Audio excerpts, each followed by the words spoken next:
Bonjour à toutes et à tous et bienvenue en direct sur ce magnifique plateau installé sur le parc du Futuroscope au restaurant à thème, l'Atelier des Saveurs.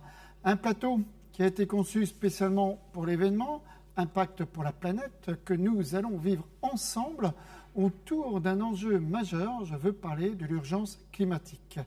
Je suis en bonne compagnie d'Ariane Filizot qui m'accompagnera tout au long de l'après-midi. Ariane, bonjour. Bonjour Gilles. Alors Ariane, je vais vous présenter en quelques mots. Vous êtes au sein des bénévoles de Shift Project. Vous avez piloté le projet Shift Your Job, c'est ça, .org, c'est quoi? Tout à fait, c'est une plateforme qui a vocation à réconcilier emploi et climat. Emploi et climat. Vous êtes aussi animatrice et formatrice de la fresque du climat. La fresque du climat? C'est un atelier ludique et participatif qui permet en 3 heures de temps de s'approprier pleinement les mécanismes à l'œuvre du dérèglement climatique, ses causes et ses effets. Alors vous accompagnez aussi les entreprises dans leur transition bas carbone. Bon, bas carbone en quelques mots. J'accompagne tout simplement les entreprises pour à diminuer leurs émissions. De gaz à effet de serre et limiter leur impact. Et je pense que c'était, mais on va en parler tout à l'heure aussi avec le président du CJD Poitiers-Châtellerault, Lionel Bertraud. Impact pour la planète, c'est le thème de cette journée de mobilisation qui va se dérouler à distance, comme vous le voyez en ce moment. Crise sanitaire oblige. Vous êtes plusieurs centaines à être connectés en ce moment même cet après-midi et nous vous en remercions et félicitons surtout. Et pour nous présenter cet événement, je vous propose d'accueillir le co-organisateur Lionel Bertrand, président du CJD de Poitiers-Châtellerault. Lionel, bonjour. Bonjour Gilles, bonjour Ariane. Bonjour. Alors, Lionel, ça y est, nous y sommes. Impact pour la planète. J'allais dire, c'est votre petit bébé depuis plus que quelques mois. Presque 2 ans, vous allez nous en parler, que vous travaillez sur cette opération. Est-ce que vous pouvez, avant de nous parler de cette opération, présenter aussi le CJD, le Centre des jeunes dirigeants? Tout à fait. Le CJD, ou Centre des jeunes dirigeants, est une association qui existe depuis 1938. Une association qui fait le pari de la formation des dirigeants pour qu'ils aient une influence plus vertueuse sur le monde qui nous entoure. Une influence dans le management, dans la relation à nos salariés, dans la relation à nos fournisseurs, dans la relation à nos clients, dans la relation à toutes les parties prenantes de l'entreprise.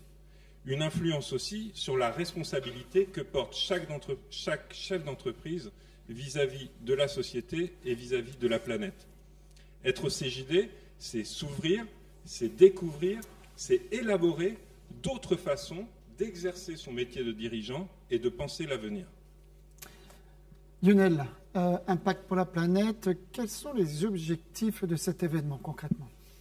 L'objectif de la journée, c'est clairement d'éclairer le premier pas. Le métier, bien des chefs d'entreprise sont perdus en fait face aux enjeux du climat. Vous savez, le métier de chef d'entreprise, c'est un métier passionnant mais difficile. On doit gérer 1000 choses à la fois et on doit en plus faire face à des imprévus, on doit réinventer la route et la crise du Covid qu'on traverse actuellement n'en est pas le moindre exemple. À côté de ça, au CJD, on a la conviction que la formation est le préalable à l'action. On a la conviction qu'il suffit de former les gens pour que tout seuls, d'eux-mêmes, après, ils se mettent en route. L'objectif de la journée, c'est celui-là, c'est d'éclairer le début du chemin parce qu'on est convaincu qu'avec leur curiosité, avec leur goût d'entreprendre et aussi avec le petit plaisir que prennent les chefs d'entreprise à prendre un temps d'avance sur leurs concurrents, on est convaincu qu'après, ils se mettront en route tout seuls et avec le sourire. Génial. Alors, nous avons aussi Frédéric Bedos que nous allons accueillir dans quelques instants, toujours en direct ici sur ce plateau. Frédéric Bedos est la marraine de cet événement. Je crois que le CJD a une histoire particulière avec Frédéric Bedos. Est-ce que vous pouvez nous la raconter, cette histoire? Rien que l'évocation de son nom, de toute façon, nous met dans une énergie différente. Alors, je vais vous expliquer pourquoi. Frédéric Bedos, la première fois qu'on l'a rencontré, c'était en 2016. Ça se passait en Savoie, dans les Alpes, à la Clusaz. Il y avait un congrès national du CJD pendant 3 jours, un programme pendant lequel on était invité à suivre des conférences selon un programme que l'on construisait à la carte. Dans le train du retour, le monde était divisé en deux. Il y avait ceux qui avaient vu la conférence de Frédéric, ils avaient l'air joyeux, ils avaient encore une petite larme dans le coin de l'œil, ils avaient une plus grande foi en l'humanité, une envie d'agir, ils étaient habités par quelque chose de nouveau. Et les autres qui étaient dans le train à côté, les regardaient et se disaient, là, on a dû rater quelque chose de majeur. C'était intenable. À la section de Poitiers, on a décidé tout de suite de prendre contact avec Frédéric pour qu'elle intervienne au Palais des Congrès, ce qu'elle a fait dans l'année 2017, et on lui a demandé en septembre 2019 d'être la marraine de notre projet de section. Les mots de Frédéric nous touchent au plus profond de nous, parce qu'elle exprime merveilleusement l'intelligence, l'amour et le courage. Et nous, on est très fiers et très heureux qu'elle soit avec nous aujourd'hui et qu'elle soit la marraine de cette journée. Dans quelques instants, ici même, sur le plateau, au Parc du Futuroscope, cet événement n'aurait pas pu avoir lieu sans partenaires. On peut peut-être les citer, les remercier. Avec grand plaisir. Dans ma vie, j'ai toujours eu une sensibilité particulière aux personnes qui m'avaient dit oui, aux personnes qui m'avaient donné leur confiance et leur soutien. Aujourd'hui, c'est très important pour nous, à ces personnes qui nous ont dit oui, et elles ont été nombreuses, de leur dire merci. Merci au directeur du Futuroscope, M. Bouin, qui interviendra tout à l'heure, de nous accueillir ici aujourd'hui. Merci à la mairie de Poitiers et à sa maire, Mme Léonore Monconduit, dont je salue la présence. Je sais qu'elle nous suit derrière son ordinateur. Merci à la communauté urbaine de Grand Poitiers et à sa présidente, Florence Jardin. Merci à la communauté d'agglomération de Grand Châtellerault et à son président, M. Jean-Pierre Ablin. Merci à la région Nouvelle-Aquitaine et à son président, M. Alain Rousset. Merci à l'ADEME Nouvelle-Aquitaine et à son directeur régional adjoint, M. Anglade, qui interviendra tout à l'heure ici. Merci à la DREAL Nouvelle-Aquitaine et à M. Grégoire, chef de projet, qui nous a soutenus aussi depuis le début.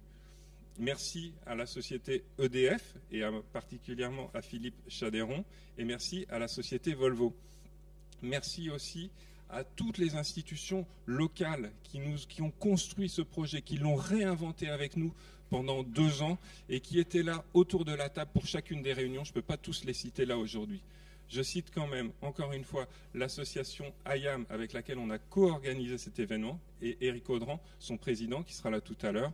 Et je remercie le CJD dans ses multiples dimensions, son président national, Émeric Houdin, qui sera là aussi tout à l'heure, Thierry Velter, le dirigeant du Copil Planète, qui fait un travail exceptionnel au CJD,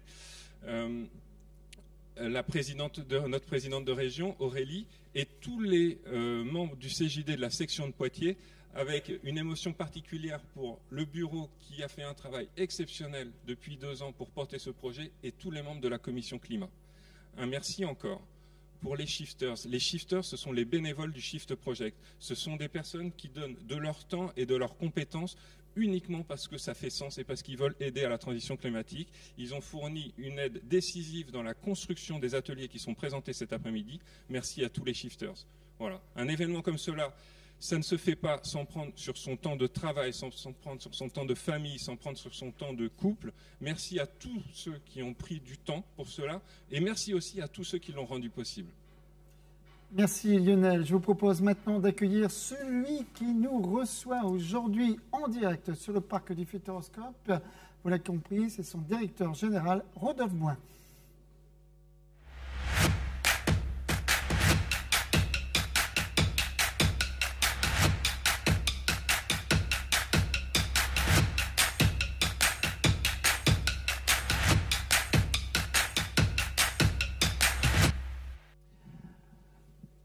Rodolphe Bouin, bonjour, un masque Bonjour. découvert. Alors je rappelle aussi à tous les téléspectateurs que tout le monde s'est fait tester pour réaliser cet événement. Rodolphe, merci déjà de nous accueillir chez vous, bien évidemment, ici dans ce magnifique parc du Futuroscope. Plus exactement, dans un nouveau restaurant qui va voir le jour, et on l'espère en tout cas avec une prochaine ouverture. On est dans le restaurant à thème qui s'appelle...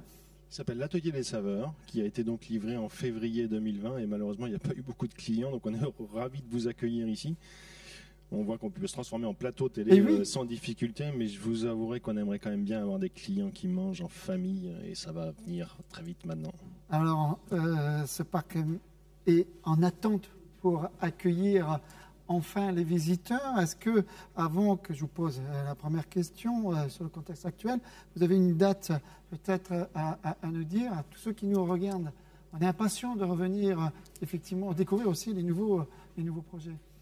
Oui, ça commence à s'affiner. Donc dorénavant, on est quasiment sûr. J'ai eu encore Madame la Préfète hier et on est en connexion un petit peu tous les jours. Ça sera vraisemblablement le 9 juin, qui est une étape du déconfinement. Pour la petite histoire, il aurait été possible administrativement d'ouvrir le 19 mai, mais sans les attractions. Donc c'est un petit peu compliqué pour le parc du Futuroscope. Donc on se prépare activement avec les équipes pour être au rendez-vous dès le 9 juin, parce qu'à partir du moment où on aura l'autorisation administrative, évidemment, on se fera fort d'ouvrir avec enthousiasme pour distiller en fait ce qu'on est en capacité de faire, parce qu'on vend ici du partage, des rires, des sourires, et je pense que c'est ce que la population française attend. Exactement. Alors, la première question, c'est sur le contexte actuel. Malheureusement, j'allais dire, et la crise sanitaire et la fermeture donc, du parc ont eu un impact important sur votre activité, comme tous les grands acteurs du tourisme, en lien aussi, on le voit avec d'ailleurs les hôtels qui sont sur la Technopole du Futuroscope. Vous êtes confronté aussi à un manque de visibilité, bien que, ça y est, vous nous annoncez que vous allez pouvoir ouvrir le 9 juin prochain. Alors, est-ce que dans ce contexte actuel, vous arrivez malgré tout à vous projeter et être optimiste sur l'année actuelle, qui est déjà bien démarrée, l'année 2021, et puis celle à venir, 2022? Alors, vous avez raison de dire que ça a été très violent pour nous. Parce qu'il y a des secteurs d'activité pour lesquels ils sont à moins 20, moins 30, moins 40%, mais nous, quand ça s'arrête, ça s'arrête. Donc, c'est zéro de chiffre d'affaires. Donc, les pertes sont colossales. Sur l'exercice 2020, c'est moins 50 millions, alors qu'on avait prévu de faire 100 millions, donc c'est divisé par 2. Et sur l'exercice qui est en cours, évidemment, ce sera la même chose, voire potentiellement pire. Mais oui, évidemment, on est très optimiste. D'abord, on a des très grands projets pour l'avenir, et puis on se fera fort d'ouvrir dès le 9 juin. On avait d'ailleurs remarqué l'année dernière que sur l'été et sur les vacances de la Toussaint, finalement, il y avait de l'appétence pour ce type de produit-là. Donc on est prêt avec l'ensemble des équipes. On espère se retrouver en famille, parce que le Futuroscope est une grande famille, très vite pour pouvoir accueillir nos visiteurs, avec évidemment beaucoup d'enthousiasme et beaucoup d'optimisme. Alors on le voit en plus, regardez, le Futuroscope vide en ce moment, avec les vues aériennes donc, du drone. Vous avez aussi dévoilé l'octobre dernier vos projets pour les 5 ans à venir. J'allais dire que ce sont un plan d'investissement de 300 millions d'euros, donc un projet ambitieux. Quels sont ces projets et est-ce qu'ils risquent quand même d'être freinés dû à cette crise que nous avons actuellement, crise économique et sanitaire? Alors on a validé effectivement un très grand projet qui va faire en sorte que le parc du Futuroscope change de division. On a envie de progresser très fortement en termes de fréquentation. On veut passer de à peu près 1 800 000 visites, c'est ce qu'on vaut aujourd'hui à 2 500 000 visites. Ça passe par des très gros investissements. C'est x3 sur les 10 ans qui viennent par rapport à ce qu'on a fait les 10 dernières années, avec une très forte accélération sur les 5 prochaines années, où on va réhabiliter en fait le cœur d'offre qui est le parc actuel dans ses frontières actuelles, avec 4 très grosses attractions à hauteur de 20 millions d'euros. Le plus gros investissement que le Futuroscope n'ait jamais fait avant, c'était 13 millions. On en installe 4 à 20 millions d'euros à horizon de 2025. Et puis on colonise la moitié des parkings pour rajouter du contenu, faire 2 hôtels thématisés, une aréna de 6 000 places. Quand vous dites des contenus, là c'est une extension du Futuroscope. Alors pendant que vous allez commenter et expliquer, ce que je vous propose, c'est que nous regardons, alors c'est une vue en 3D, parce que le projet commence à sortir de terre. On le voit d'ailleurs avec les grues. Et pendant que la vidéo s'affiche, eh bien, nous allons entendre et écouter ce projet. Donc le projet, c'est effectivement coloniser la moitié des parkings. Donc c'est un investissement de 104 millions d'euros, en complément effectivement des 200 millions qui sont mis à l'intérieur du parc du Futuroscope. On fait 2 hôtels thématisés. On a la chance d'avoir un département qui est très dynamique, qui donc nous offre une aréna de 6 000 places à l'intérieur de laquelle nous, on va pouvoir intégrer différents shows. Un Zero Gravity qui a déjà été livré. Et puis en complément de ça, on fait un 2e parc sur la thématique de l'eau. Alors parc aquatique et parc du Futuroscope et marque Futuroscope, c'est pas forcément quelque chose qui matche bien, mais on a considéré qu'on était en capacité de réinventer le genre et de remettre les chromosomes et les gènes de la marque du Futuroscope à l'intérieur de la nature d'expérience parc aquatique. Donc on va réinventer un petit peu le genre en y intégrant des effets spéciaux, de l'image, etc. Et donc tout ça doit être livré, les 2 hôtels, l'Arena, Zero Gravity et l'Aquascope d'ici 2024. Donc effectivement, oui, il y a beaucoup de grues aujourd'hui sur le site du parc du Futuroscope. Et normalement, ça devrait progresser encore un petit peu. C'est mon indicateur principal, parce que c'est vrai que vous avez raison de dire que le Covid, c'est quand même très compliqué. Mais tant qu'il y a des grues ici, c'est que c'est bon signe, et je pense que ça devrait s'intensifier dans les jours qui viennent. 300 millions d'euros. Quand même, c'est pas rien. On espère de découvrir en temps et en heure, et on l'a vu, donc ce projet Aquascope, hôtel à thème, etc. Et l'Arena aussi, l'Arena où nous aurons l'épicentre de la Technopole du Futuroscope, eh bien, des concerts et autres. On est vraiment impatient, Ariane, donc de revivre tout cela ici, à côté du parc du Futuroscope. Alors, cette ambition projet, là, on va parler donc impact pour la planète. Cette ambition projet prévoit un volet environnemental, vous me disiez, très fort. En tout cas, le parc est déjà engagé dans une démarche RSE depuis plusieurs années. Elle a d'ailleurs été certifiée en janvier dernier ISO 50001. Vous pouvez nous en parler justement de ce projet environnemental? Oui, évidemment. On a toujours essayé de bien faire les choses, mais c'est vrai qu'on accélère fortement depuis 2 ans. On a été certifié ISO 50001, on est le premier parc à avoir cette certification-là, il y a 2 ans maintenant. Et puis, compte tenu du fait qu'on a un projet très ambitieux, 300 millions, vous le rappeliez tout à l'heure, évidemment, il faut qu'on embarque cette dimension-là. D'abord, c'est presque commercial, parce que je pense que la société française va choisir demain en fait, ses modes de consommation, y compris dans le tourisme, par ce simple élément-là, en fait, pour essayer de voir si les différents acteurs font bien les choses. Donc on a envie vraiment de bien faire les choses, et puis j'allais dire que de toute façon, on s'appelle Futuroscope. C'est un héritage assez lourd, il y a futur à l'intérieur, et quand on regarde quelles sont les thématiques qui sont éligibles à la marque du Futuroscope, évidemment il y a l'environnement, évidemment il y a le RSE, donc on va être exemplaire sur le sujet-là, on va presque en faire une vitrine, et presque un élément de communication demain. Donc ça va passer par des investissements très lourds, à hauteur de 30 millions d'euros, à l'intérieur des 300 millions d'euros, donc c'est à peu près 10% qui est consacré à ça, pour faire des mécanismes qui sont innovants, du thermo-frigo-pompe, donc on va chercher la température à l'intérieur de nappes phréatiques pour essayer de faire de l'eau chaude, de l'eau froide, et puis de l'air chaud, de l'air froid évidemment. Et puis on a un certain nombre de mécanismes qui vont nous permettre également de faire en sorte qu'on ait zéro énergie fossile, zéro émission carbone d'ici 2025, et également avoir une très forte démarche sur le traitement des déchets. Donc ça passe par effectivement tout un tas d'investissements qui sont en train d'être mis en place pour faire en sorte non seulement de bien faire les choses, de réduire la facture énergétique également, et puis d'en faire un vecteur de marketing et de communication aussi, notamment pour la population scolaire qui était avec nous ce matin, puisqu'on considère qu'on peut être effectivement une vitrine sur ces éléments-là et être précurseur sur le domaine.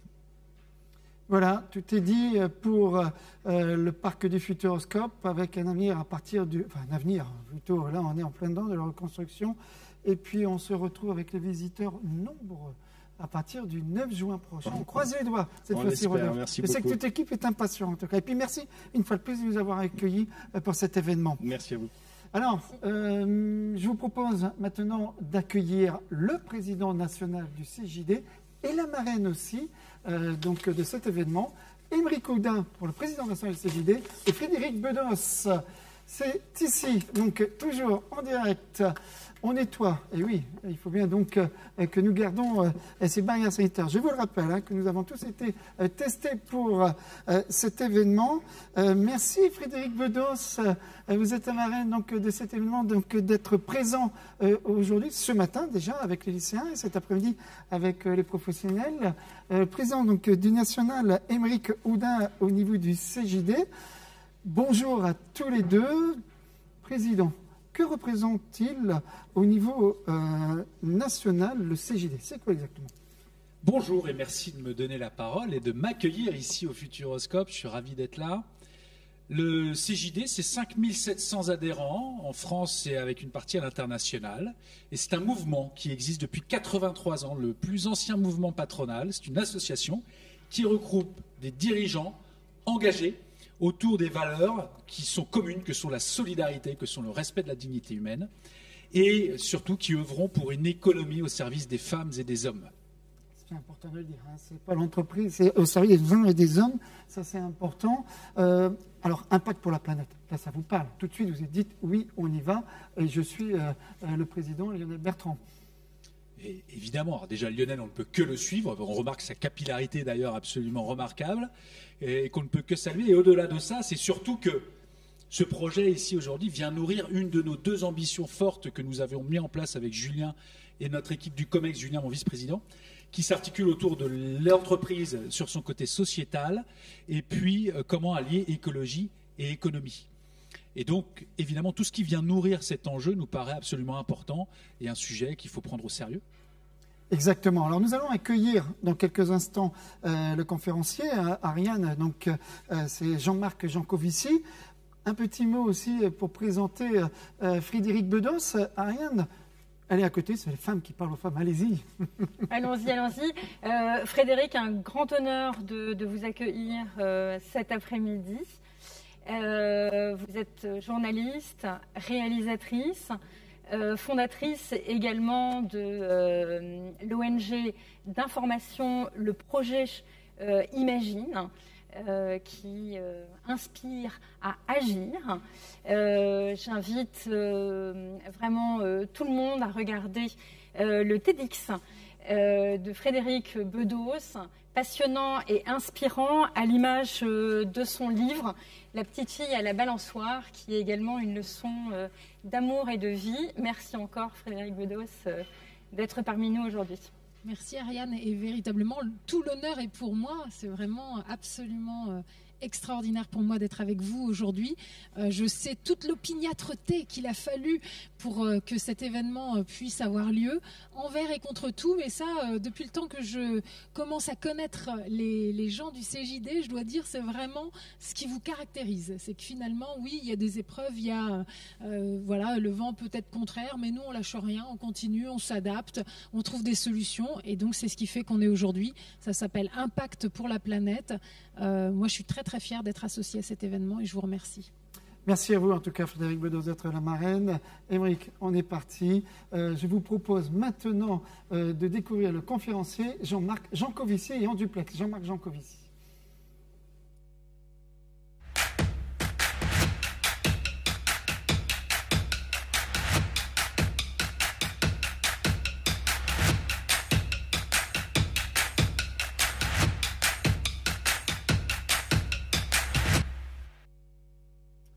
Ariane, vous allez reprendre la parole. Mais avant de vous passer le micro, Ariane, juste pour vous dire, amis entrepreneurs, chefs d'entreprise qui nous êtes connectés, je vous rappelle que vous pouvez poser vos questions dès maintenant à Jean-Marc Jancovici. Évidemment, il répondra. Et aussi au président national du CJD et puis à vous, Frédéric Bedos, la marraine. Donc n'hésitez pas de poser toutes les questions. On en prendra le maximum, Ariane. Tout à fait. Et ce que je propose, c'est de présenter très rapidement Jean-Marc avant de lui donner la parole. Merci Jean-Marc d'être là parmi nous. Aujourd'hui, nous avons le privilège de vous accueillir et c'est un grand honneur car vous êtes un expert de premier plan sur les sujets énergie-climat que vous explorez depuis plus de 20 ans avec la rigueur scientifique qui vous caractérise. Vous êtes ingénieur, enseignant à Mines ParisTech et j'en profite pour indiquer que tous vos cours sont disponibles sur Internet et qu'ils sont aussi accessibles que passionnants. Vous êtes associé fondateur du cabinet Carbone 4, fondateur et président de The Shift Project, un think tank qui œuvre à la décarbonation de l'économie.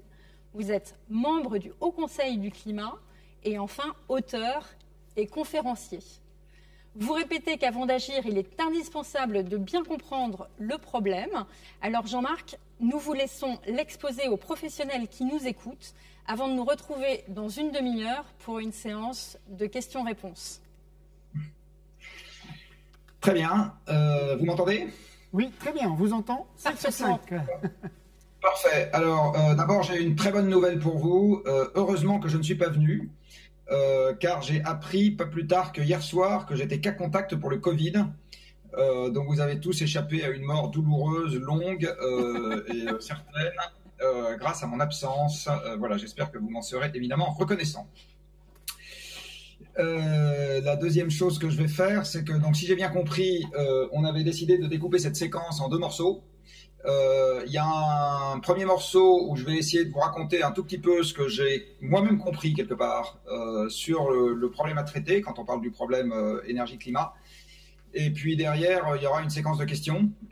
Donc je vais prendre une grosse demi-heure au début pour faire un tout petit résumé du cours dont Ariane vient de parler.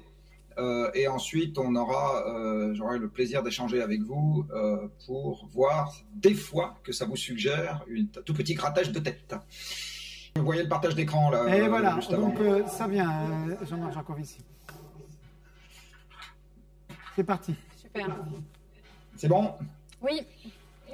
Alors nous sommes partis. Donc je vais vous raconter quelques petites choses sur le changement climatique qui en ce moment, comme vous le savez, occupe parfois, de temps en temps, quand on ne s'occupe pas du Covid, les esprits. Vous avez peut-être en tête qu'il y a quelques années maintenant, s'est tenue à Paris une édition des négociations climat, qu'il y a une fois par an quand il n'y a pas de Covid, et qu'en 2015, on a transformé M. Fabius en commissaire-priseur et nous avons adopté un accord, dit l'accord de Paris, qui, dans l'esprit de tout le monde, est le début du chemin vers une résolution du problème. Alors vous allez voir que malheureusement, les choses ne sont pas aussi simples que ça et que le problème, il est un peu plus compliqué que quelque chose qui demanderait juste un peu de bonne volonté au niveau des États pour être réglé. Je vais commencer par rappeler une chose, c'est que le problème auquel nous avons affaire actuellement, quand on parle de changement climatique, est un problème d'ordre de grandeur et de vitesse d'évolution, et non pas un problème de nouveauté totale des phénomènes. Le changement climatique, ça fait quelques milliards d'années que la Terre a une atmosphère. Ça fait donc quelques milliards d'années que la Terre a un système climatique. Du reste, vous avez un système climatique, pas du tout le même, sur Vénus, vous avez un système climatique sur Mars, vous avez un système climatique sur Jupiter, vous avez un système climatique dès lors que vous avez une planète avec une atmosphère au-dessus. Ce système climatique, il est susceptible de varier à cause de tout un tas de facteurs. Alors je ne vais pas avoir le temps de rentrer dans le détail de ceux qui sont évoqués ici. Ça peut varier parce que la puissance du solaire varie, parce que la forme de l'orbite terrestre varie, parce que les continents dérivent, etc. Et ça varie à des échelles de temps que vous voyez ici, qui vont de n'importe quoi entre quelques jours, voire un peu plus, et des milliards d'années. Alors là, en fait, c'est juste des centaines de millions d'années, c'est gradué en années. Et les causes de cette variation dépendent évidemment, on s'applique à des échelles de temps qui dépendent. Par exemple, pour que la dérive des continents change le climat, il faut attendre de l'ordre du million d'années ou de la dizaine de millions d'années. Par contre, pour attendre que quelque chose qui se passe avec les calottes glaciaires change le climat, là, il suffit d'attendre quelques milliers ou dizaines de milliers d'années, on va dire plutôt de l'ordre de la dizaine de milliers d'années, etc. Et pour attendre que quelque chose qui se passe dans l'atmosphère change les conditions au sol, et ben là, c'est plutôt quelques jours. Vous voyez, en quelques jours, vous pouvez avoir du soleil, de la pluie, un peu plus chaud, un peu plus froid, etc. Donc, le climat varie à des tas d'échelles de temps. Et à l'échelle de la semaine, la variation du système, elle est purement atmosphérique. Vous voyez que dans la barre là, qui est à l'échelle de la semaine, eh bien, ça ne coupe qu'un seul truc là, qui s'appelle l'atmosphère. Donc, un bon modèle météo, c'est un bon modèle atmosphérique, ça suffit, on n'a pas besoin de s'occuper du reste. Et c'est vraiment ça qui prime à ces échelles de temps. Quand on parle du réchauffement climatique, on parle souvent à l'échelle du siècle, voire au-delà. Et à ce moment, ce que vous voyez, c'est qu'à l'échelle du siècle, en fait, la variabilité atmosphérique, elle ne joue plus tellement. Ce qui va jouer à l'échelle du siècle, c'est essentiellement la variabilité océanique, et donc le volcanisme et le soleil. Si vous allez encore plus loin dans le temps, vous avez encore d'autres paramètres, et notamment les variations de l'orbite terrestre, qui se mettent à être des éléments importants. Donc le changement climatique a toujours existé, sauf qu'il a toujours existé à des échelles de temps qui n'étaient pas nécessairement celles qui nous intéressent aujourd'hui. En fait, la question qui est aujourd'hui posée à la communauté scientifique, et qui concerne directement l'humanité, c'est est-ce que l'homme, la femme, enfin je veux dire les êtres humains, sont devenus la première cause de variation du système à l'échelle du siècle. Donc la première cause à l'échelle du siècle. Et si oui, où est-ce que ça peut nous emmener? C'est bien ça la question qui est posée aujourd'hui à la communauté scientifique. Alors la cause de variation du système à l'échelle du siècle, la voici. Ça s'appelle les émissions de gaz à effet de serre. Un gaz à effet de serre, ça a une définition assez simple en physique. C'est un gaz qui est opaque aux infrarouges émis par la surface de la planète. La surface de la planète émet du rayonnement qui ressemble à de la lumière, mais juste avec des longueurs d'onde un peu plus grandes, qui s'appelle du rayonnement infrarouge. Votre corps en émet aussi, c'est grâce à ça qu'on est capable de le voir avec des caméras infrarouges. Donc une caméra normale voit le petit dernier en train de jouer sur la plage, dans le rayonnement visible, et une caméra à infrarouge voit la même chose mais la nuit, grâce au rayonnement infrarouge émis par notre corps. Eh bien, la surface de la planète, qui est à une température pas très éloignée de celle de notre corps, hein, eh bien, émet des infrarouges. Et ces infrarouges, quand ils repartent vers l'espace, s'ils rencontrent sur leur chemin un gaz qui s'appelle un gaz à effet de serre, eh bien, ils sont arrêtés en chemin. Et à ce moment, l'énergie du rayonnement infrarouge est conservée au niveau où elle a été arrêtée, à ce niveau-là. Donc, plus vous rajoutez de gaz qui absorbent les infrarouges dans l'atmosphère, et plus l'énergie émise par la surface de la planète sous forme de rayonnement infrarouge est arrêtée près du sol, et donc contribue à réchauffer le sol. En gros, c'est ça, c'est un peu simple ce que je viens de vous expliquer, mais en gros, c'est l'idée. Alors, les gaz à effet de serre présents dans l'atmosphère, les deux principaux, c'est la vapeur d'eau et le gaz carbonique. Ça fait des milliards d'années qu'ils sont là, donc c'est très très vieux, hein, la présence de gaz carbonique et d'eau dans l'atmosphère. Mais l'homme actuellement est en train d'en rajouter en plus des sources naturelles. Et ce rajout, vous le voyez ici, exprimé en millions de tonnes de CO2 équivalent. Donc là, 10 000 millions, donc 10 milliards de tonnes, etc. Et maintenant, on est à peu près à 60 milliards de tonnes de CO2 équivalent d'émissions de gaz à effet de serre. Le principal d'entre eux, c'est le CO2, que vous voyez ici. Les émissions humaines de vapeur d'eau sont négligeables dans le cycle naturel de l'eau, donc on ne les compte pas. Et puis vous avez d'autres gaz dont on parle moins souvent. Le méthane, très associé à l'élevage. Très associé aux rizières et un peu à l'exploitation des hydrocarbures. Et ici, vous avez le protoxyde d'azote, très associé à l'agriculture, et les fuites de fluides frigorigènes, des gaz halogénés, qui sont associés essentiellement aux chaînes de froid. Ce que vous voyez sur ce graphique, c'est que depuis un siècle et demi, ces émissions augmentent et augmentent et augmentent, et il n'y a pas grand-chose qui les empêche d'augmenter, et en particulier, aucun progrès technique jusqu'à maintenant ne les a empêchés d'augmenter. On dit souvent, par exemple, que l'électrification des usages est quelque chose qui fera baisser les émissions. Historiquement, ça n'a pas été vrai. L'électricité s'est beaucoup développée, les émissions aussi. On dit, par exemple, que la digitalisation permettra d'éviter des émissions, ça rendra les choses efficaces. Vous voyez, les ordinateurs, ça date maintenant de plus d'un demi-siècle et ça n'a pas vraiment fait baisser les émissions planétaires. Hein. On dit que le ferroviaire permet de faire baisser les émissions parce que le trajet en train est très efficace. Vous voyez, quand on date les trains à grande vitesse, les trains tout court, c'est beaucoup plus ancien, et vous voyez, ça n'a pas vraiment fait baisser les émissions. Alors revoilà un coup de digital. Et enfin, la dernière chose en date, c'est qu'on dit que les nouvelles énergies renouvelables, donc solaire et éolien, ça permet de faire baisser les émissions. Vous voyez de quand ça date, le début du déploiement des éoliennes et des panneaux solaires, et pour le moment, ça ne permet pas vraiment de faire baisser les émissions. Donc, ce que je suis en train de vous montrer là, c'est que pour le moment, il y a une espèce de hausse qui a l'air inexorable, alors en fait, elle ne le sera pas, mais des émissions, et à peu près aucune innovation technique, quand on les replace sur cette courbe, n'a été de nature à infléchir la trajectoire en ce qui concerne les émissions planétaires, parce que là il s'agit bien des émissions planétaires, de gaz à effet de serre. Ce qui veut dire que une des choses qu'il faut se demander, c'est à chaque fois qu'on se dit tiens, c'est en train de baisser ici, ça n'est pas oui, ça baisse ici, mais est-ce que la contrepartie, c'est pas que c'est en train d'augmenter là? Alors, il y a une mauvaise nouvelle et c'est bien pour ça qu'on a un problème, avec le premier des gaz à effet de serre qu'on met dans l'atmosphère, c'est qu'une fois qu'on l'y met, il a strictement aucune envie de s'en aller. Le CO2, dit oxyde de carbone, est un oxyde, le dictionnaire est bien fait, et il se trouve que les oxydes sont sur Terre, pour ceux d'entre vous qui ont des vieux souvenirs de chimie, cette matière horrible qui nous torturait sur les bancs de l'école, vous vous rappellerez peut-être que les oxydes sont des formes très stables dans les composés chimiques sur Terre. C'est-à-dire qu'une fois qu'un corps a été oxydé, il n'a strictement aucune envie de changer d'état. C'est un mariage, encore mieux que Tristan et Iseux, l'oxyde, c'est quelque chose qui dure éternellement ou presque éternellement. Il y a un oxyde que vous utilisez tous les jours, du soir au matin et du matin au soir, que vous connaissez très bien, qui est l'oxyde de dihydrogène. Alors je vais vous donner un nom plus courant que vous connaissez bien, c'est l'eau. L'eau, c'est un oxyde d'hydrogène, et ça fait des milliards d'années que sur Terre, c'est présent sous forme d'eau. Ça ne se dissocie pas pour faire autre chose. Le fer, par exemple, le minerai de fer aujourd'hui est disponible sous forme d'oxyde, parce que depuis qu'il y a de l'oxygène dans l'air, quelques centaines de millions d'années, tout le fer disponible sur Terre s'est oxydé, et maintenant, vous ne trouvez pas de fer autrement, enfin, sauf rarissime exception, mais vous ne le trouvez pas autrement que sous forme d'oxyde, et une fois qu'il est sous forme d'oxyde, il reste comme ça, des dizaines, des centaines de millions d'années, ça lui va très bien. Eh bien, le CO2, c'est exactement pareil. Tant qu'il est dans l'air, il est éternel. C'est-à-dire qu'il n'a pas de processus d'épuration du CO2 tant qu'il est dans l'atmosphère, au milieu de l'atmosphère. Pour que le CO2 disparaisse de l'atmosphère, il faut qu'il revienne au contact du sol. Soit il est mangé par les plantes, mais les plantes, pour cela, ont besoin d'énergie, c'est l'énergie du soleil, c'est la photosynthèse. soit il est repris par l'océan, mais ça c'est un pur problème de vase communicant. Si vous avez un peu plus d'espace pour mettre du CO2 dans l'océan que dans l'atmosphère, eh bien le CO2 passe de l'atmosphère à l'océan. Mais c'est un phénomène de vase communicant, c'est pas un phénomène d'épuration chimique. Quelque part, il est toujours là, sauf qu'il a changé de compartiment et en plus il a acidifié l'océan. Et il peut très bien en ressortir.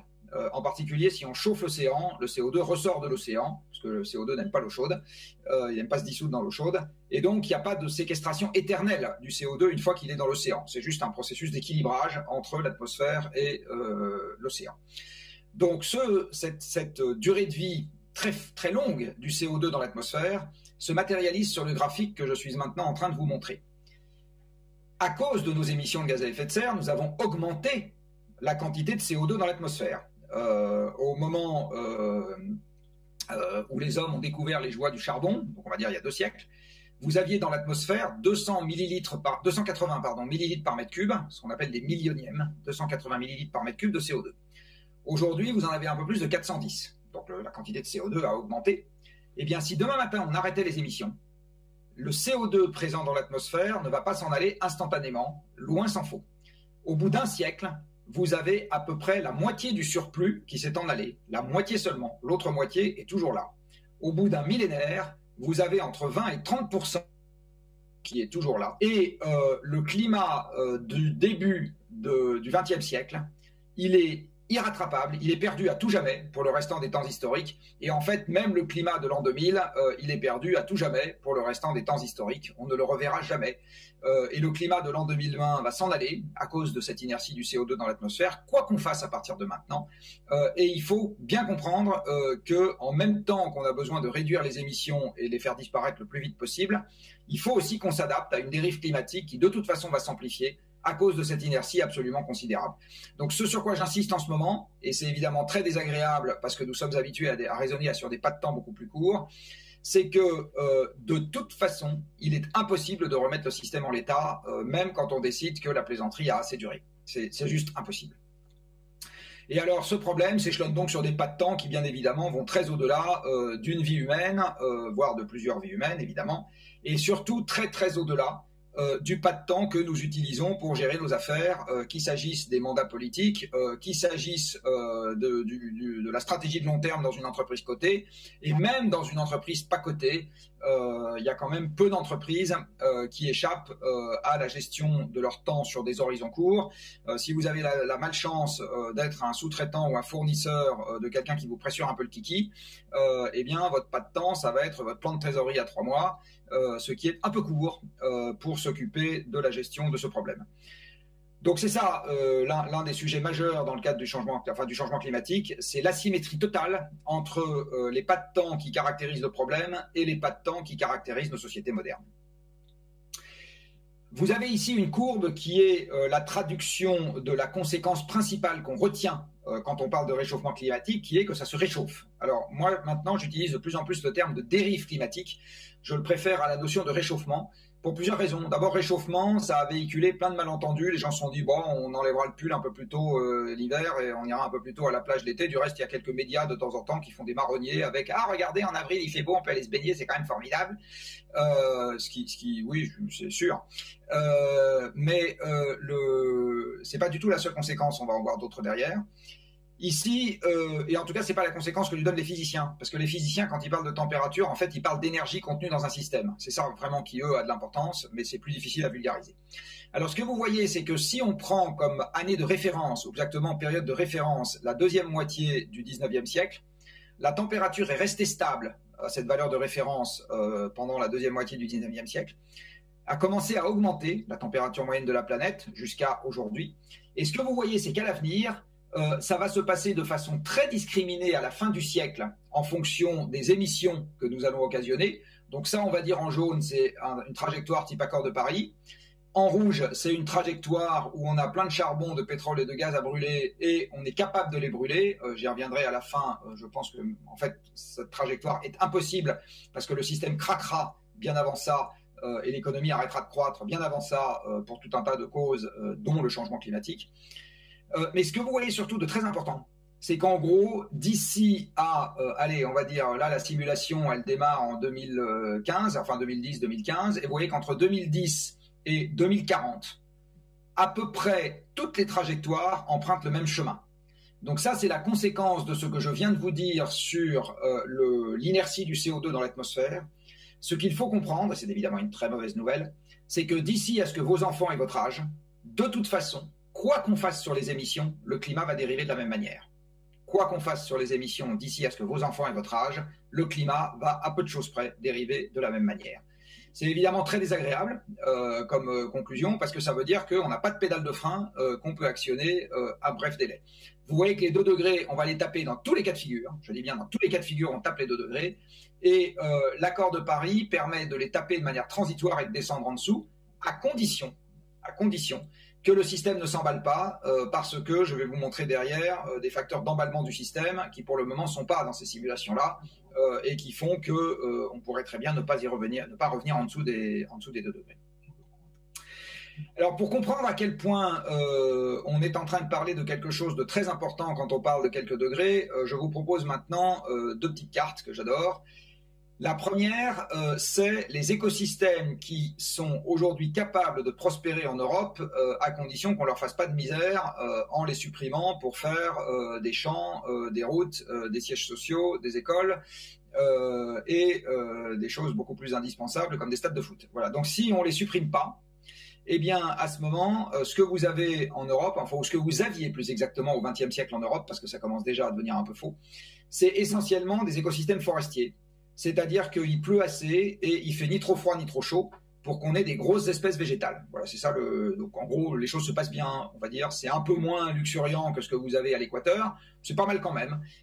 Au nord, là, ça devient maigrichon parce qu'il fait trop froid et trop sec. Et à l'est, ça devient maigrichon parce qu'il fait trop sec. Mais sinon, ailleurs, en gros, vous avez des grosses espèces végétales. Voilà l'Europe il y a 20 000 ans. Alors, il y a 20 000 ans, dans le cadre des oscillations naturelles du système climatique dont j'ai parlé tout à l'heure, il fait beaucoup plus froid en Europe et il fait beaucoup plus froid sur toutes les moyennes latitudes. On est dans ce qu'on appelle une ère glaciaire. Alors, la géographie européenne est un tout petit peu différente. D'abord, on ne pourrait pas avoir de commissaires européens suédois, finlandais ou danois, parce que tous ces braves gens sont sous la glace. Ce que vous voyez également, c'est que le tournoi des 6 nations est devenu un tournoi des 4 nations, puisque les Irlandais et les Écossais sont aussi sous la glace. Vous avez une énorme calotte glaciaire sur le Canada, donc le Québec libre n'existe pas, et vous avez une énorme calotte glaciaire sur le nord de la Sibérie, donc l'hémisphère nord a une physionomie qui est assez différente. Pour faire ces gros glaçons, donc celui qui est là, puis celui qui est sur le Canada, etc., il a fallu prendre de l'eau quelque part. L'eau a été prise dans l'océan et du coup le niveau de l'océan a baissé de plus de 100 mètres. Donc il n'y a pas de problème de Brexit puisqu'en Bretagne qui n'est pas sous la glace et la France, donc c'est inutile de se creuser la tête pour savoir quel roi on va marier à quelle reine pour éviter qu'on se tape dessus. Voilà, ça au moins un problème de régler. Et vous voyez que la mer du Nord a également disparu. Donc vous avez évidemment la mer Baltique, elle a totalement disparu puisqu'elle est sous la glace. Donc vous avez un trait de côte qui s'est énormément déplacé. Le climat étant beaucoup plus froid, il est beaucoup plus sec, et ce climat sec et froid fait que ce que vous avez à la latitude de la France, vous voyez là, la même latitude, eh bien en gros c'est ce que vous avez aujourd'hui au nord de la Sibérie, c'est-à-dire un mélange de désert polaire, de steppe et de toundra, donc c'est pas très très luxuriant. Et dans ce paysage pas extrêmement, dans ces écosystèmes pas très gras, pour nourrir des animaux en bout de chaîne alimentaire comme les hommes, eh bien, vous n'avez pas beaucoup de monde. Vous voyez, la totalité de la population française de l'époque, c'est l'effectif salarié d'une grande société aujourd'hui. Voilà, c'est ça l'ordre de grandeur que vous avez. Alors, quand l'Europe est passée de l'état de gauche à l'état de droite, évidemment, ça s'est fait dans le cadre d'un réchauffement planétaire. Voilà. Eh bien, ce réchauffement planétaire, il est de l'ordre de 5 degrés en 10 000 ans. Voilà, en gros, le réchauffement qui a conduit l'Europe à passer de cet état-là à cet état-là, c'est 5 degrés en 10 000 ans. Alors évidemment, ces 5 degrés ont été très bénéfiques. Là, on peut faire de l'agriculture, là, on ne peut pas. Donc dans ce monde-là, on a beaucoup moins de gens que dans ce monde-là. Donc je vais dire, c'est parfait, il n'y a qu'à reprendre 5 degrés et ça ira encore mieux. Alors malheureusement, ce n'est pas aussi simple que ça. Un parallèle simple qu'on peut faire, c'est vous-même, quand vous êtes passé de 0 à 20 ans, on peut dire que globalement, la situation s'est améliorée à peu près sur tous les plans. Hein. Vous êtes devenu plus grand, plus fort, etc. tout va très bien. Quand vous reprenez 20 ans supplémentaires, ou plus exactement quand vous passez de 50 à 70, c'est un peu moins vrai que 20 ans de plus, ça vous arrange. Donc l'idée que chaque degré de plus nous arrange est malheureusement une idée naïve. Il ne faut pas avoir cette idée-là en tête. Il faut regarder les choses de manière plus approfondie. Et en fait, quand on les regarde de manière plus approfondie, on se rend compte que 5 degrés en un siècle, ou 4 degrés en un siècle, ou 3 degrés en un siècle, c'est pas du tout une bonne affaire. En fait, ça va être un choc, ça va être une énorme claque.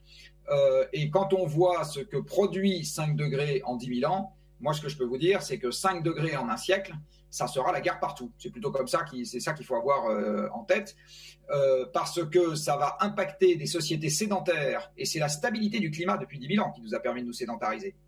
Ça va impacter des sociétés sédentaires de 8 milliards d'individus, et ça va créer des déstabilisations et des défauts de ressources qui feront qu'en pratique, la démocratie volera en éclats partout et les gens vont se taper dessus. Voilà, c'est en gros ça qui va se passer. Et dans ce monde-là, notre premier problème ne sera pas de savoir si la voiture autonome est une bonne idée pour pouvoir lire son journal pendant qu'on va au travail. Alors, quelques illustrations de ce que je viens de vous dire. Ici, vous avez une carte dans laquelle les auteurs de cette étude ont regardé le nombre de jours par an où les conditions extérieures dépassaient 35 degrés de température avec 100% d'humidité, et je vais vous dire après pourquoi ça c'est mortel, dans le monde avec une température qui augmenterait de 4 degrés par rapport à 2000, donc de 5 degrés en gros par rapport au début du XXe siècle. Alors pourquoi est-ce que c'est létal? Parce qu'il se trouve que la température de votre peau est à peu près à 35 degrés. Et par ailleurs, vous avez besoin de refroidir votre corps quand vous êtes situé dans un air qui est à plus de 35 degrés, sinon vous mourrez. Votre corps ne peut pas monter durablement au-dessus de 37 degrés, sinon vous mourrez d'hyperthermie. Et pour pouvoir évacuer de la chaleur de votre corps quand la température extérieure est supérieure à 35 degrés, vous n'avez qu'une seule manière de faire, et vous la connaissez très bien quand il fait très chaud en France, ça s'appelle la transpiration. Transpirer, vous suez à grosses gouttes. Alors qu'est-ce qui se passe physiquement quand vous transpirez?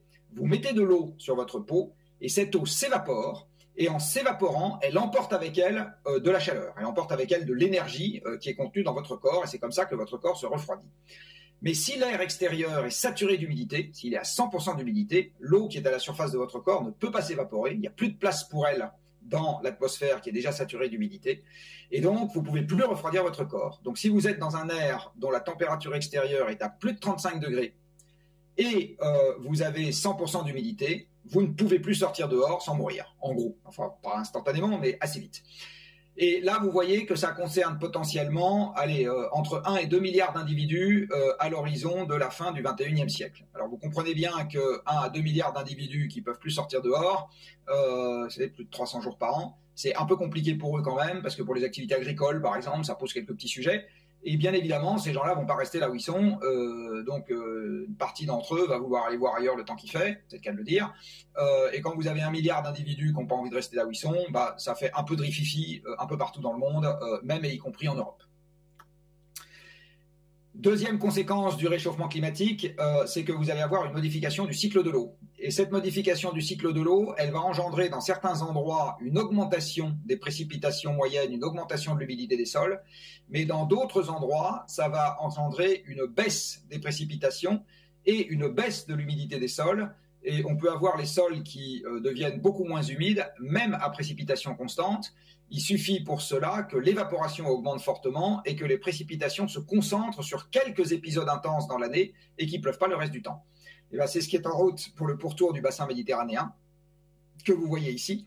Et vous voyez sur cette courbe l'humidité des sols en fonction de l'élévation de température. Et ce que vous voyez, c'est donc qu'à 1 degré, on perd 10% d'humidité, à 2 degrés, on perd 20% d'humidité, à 4 degrés, on perd 40% d'humidité des sols. Si les sols deviennent plus secs de 40%, je peux vous dire qu'il ne poussera plus grand-chose, enfin en tout cas plus les mêmes choses. Vous voyez que ça remonte jusqu'au centre de la France. Donc il va y avoir des problèmes de sécheresse des sols. Du reste, au moment où je vous parle, là, en ce moment, on est mi-mai. Il y a déjà dans quelques régions en France des problèmes de sécheresse des sols parce qu'il a très peu plu en mars et en avril et les températures ont été supérieures aux normes, j'ai envie de dire, comme d'habitude. Donc on va avoir un vrai problème dans un certain nombre de régions dans le monde, et c'est souvent des régions agricoles, ici je ne vous l'ai pas montré, mais dans le Midwest c'est pareil, dans lesquelles on va avoir un problème croissant de stress hydrique pour la végétation.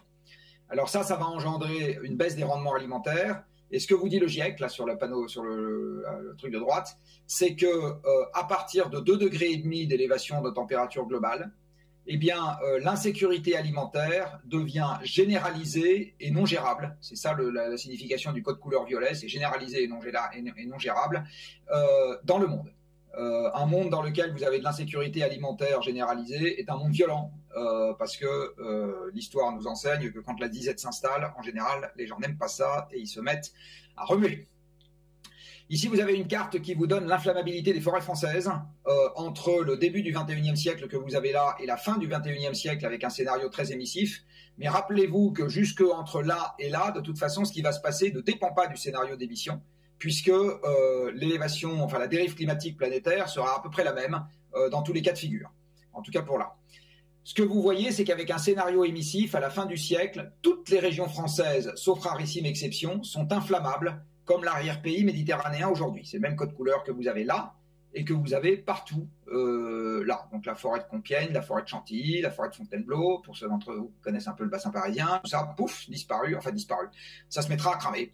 Exactement comme l'arrière-pays méditerranéen qui, lui, sera extrêmement inflammable. Et du reste, une bonne partie des espèces végétales naturelles, dans ce contexte-là, auront disparu. Il n'y a plus de hêtres, par exemple, dans cette affaire-là. Il n'y a quasiment plus de sapins, il n'y a quasiment plus d'épicéas. Enfin bon, bref, c'est un monde dans lequel beaucoup d'espèces d'arbres que nous avons aujourd'hui et qui nous sont familières sont sorties de leur zone de confort, de leur aire de répartition.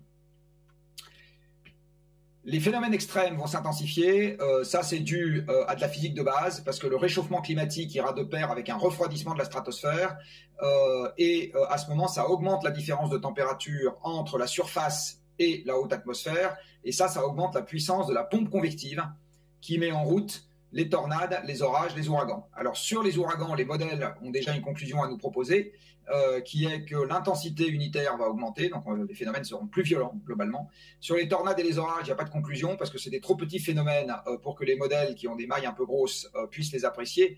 Mais la logique, j'ai envie de dire, voudrait que l'évolution aille un peu dans le même sens. Le Groenland a commencé à fondre, l'Antarctique de l'Ouest est en risque de déstabilisation. Il y a un papier qui vient de sortir dans Nature, pas plus tard que ce matin. En gros, des papiers se multiplient depuis quelques années pour dire que ce gros glaçon-là pourrait totalement se désintégrer dans les siècles qui viennent, et ça fait 6 mètres d'eau en plus dans l'océan mondial. Le Groenland a commencé à fondre à l'échelle de quelques siècles, ça fait 3 à 6 mètres d'eau en plus dans l'océan mondial. Donc rien que sur ces deux trucs-là, on est en train de jouer, à l'horizon de quelques siècles, avec 10 mètres d'eau en plus dans l'océan mondial. Donc dépêchez-vous de vendre votre maison à Noirmoutier.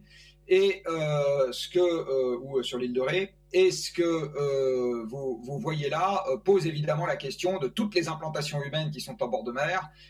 Et vous avez la moitié de la population mondiale qui habite pas très très loin des côtes. Alors ils vont pas être submergés. Et ça pose également une énorme question sur les infrastructures portuaires, qui sont des infrastructures de communication importantes et qui vont avoir des problèmes croissants dans ce monde-là. La reprise du CO2 par l'atmosphère acidifie l'eau de mer, je vous l'ai dit tout à l'heure, un peu ou beaucoup. Ça, c'est quelque chose qui est gênant pour toutes les espèces qui ont besoin de synthétiser du calcaire. Une partie du zooplancton, les coraux, une partie des coquillages, etc. Donc là, c'est la bouteille à l'encre. Hein. Personne ne sait exactement quel effet ça va avoir, parce que le pH de l'océan était très très stable depuis au moins 30 millions d'années. Donc c'est très difficile de savoir ce que ça va avoir comme conséquence. La dérive nord-atlantique, ce qu'on a coutume d'appeler le Gulf Stream en France, mais en fait c'est pas le Gulf Stream est plus au sud, est à risque de s'affaiblir, voire de s'arrêter complètement. C'est un risque qui est aujourd'hui, il a commencé à se ralentir, on le voit. Dans les modèles, certains disent ça pourrait totalement s'effondrer, d'autres disent ça va juste très sérieusement se ralentir. Enfin voilà, c'est très difficile de savoir. C'est une instabilité de plus dans le système. Quand on chauffe le bouillon de culture, en général, les petites bêtes aiment bien ça. Le Covid, bien évidemment, personne n'est capable de le relier au réchauffement climatique. Mais il y a d'autres maladies, la dengue, la fièvre jaune, etc., pour lesquelles il y a déjà des analyses qui permettent de relier l'augmentation de leur aire de répartition avec le réchauffement climatique. C'est quelque chose qui devrait s'accélérer. Parce que la biodiversité des agents pathogènes que vous pouvez voir là est plus élevée quand vous vous rapprochez des endroits où la température est élevée. Bon, ça je vais passer rapidement. Et enfin, je vais finir sur la dernière phrase. Nous sommes en train de faire actuellement une expérience grandeur nature qui n'a pas de précédent dans l'histoire humaine ni géologique, c'est-à-dire qu'un réchauffement aussi rapide, au surplus appliqué à notre espèce, aussi nombreuse et sédentarisée, il n'y a pas de précédent dans l'histoire humaine. Et vous êtes bien placé pour savoir, vous les chefs d'entreprise, que quand on fait une expérience pour la première fois, vous lancez pour la première fois un produit, vous recrutez pour la première fois une équipe entièrement nouvelle, vous absorbez un concurrent pour la première fois, etc. La seule chose dont vous êtes absolument certain, c'est que vous n'avez pas tout prévu à l'avance et que vous aurez des surprises. Alors, souvent, quand on se lance dans une aventure humaine, on se fait confiance sur le fait que les surprises resteront à la mesure de ce qu'on est capable de gérer. Mais parfois, ce n'est pas le cas. Il y a des OPA qui échouent, il y a des recrutements qui échouent, il y a des lancements de produits qui échouent, et certains échouent tellement que ça réussit à tuer une entreprise. Bon. Eh bien, en ce qui concerne le réchauffement climatique ou la dérive climatique, gardez à l'esprit que la seule chose de certaine, c'est qu'on est incapable, et quand je dis on, c'est la communauté scientifique, est totalement incapable, il ne faut pas lui demander ça, de voir venir toutes les conséquences possibles à l'avance.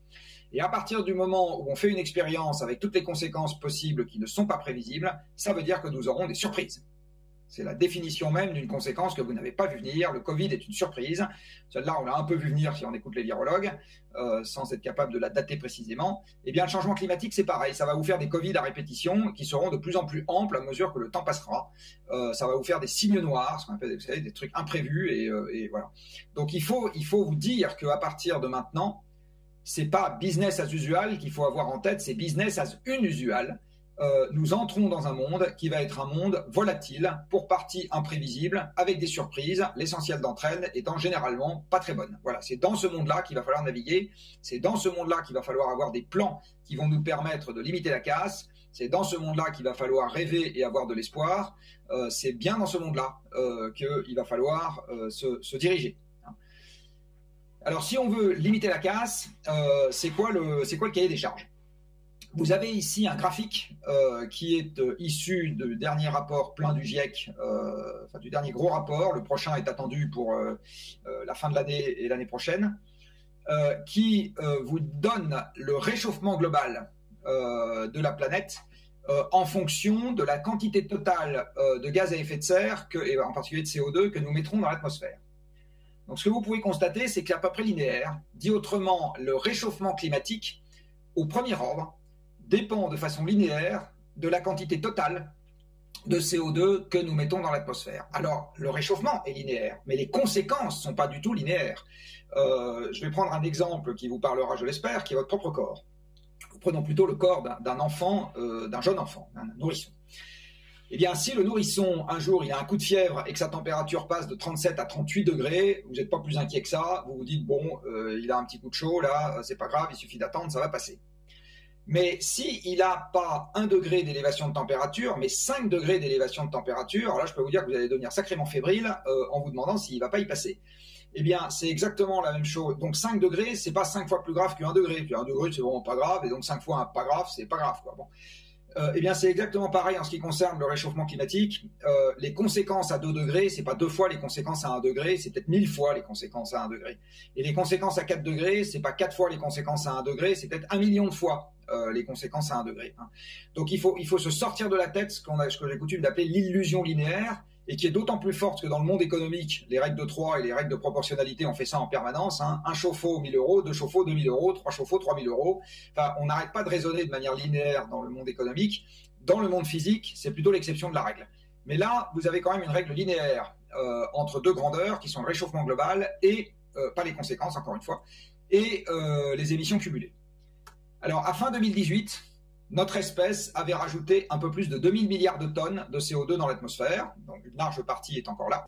Il faut qu'on limite les émissions à 3000 milliards de tonnes, les émissions totales jusqu'à la fin du 21e siècle, dont 2200, 2300 ont déjà été émises.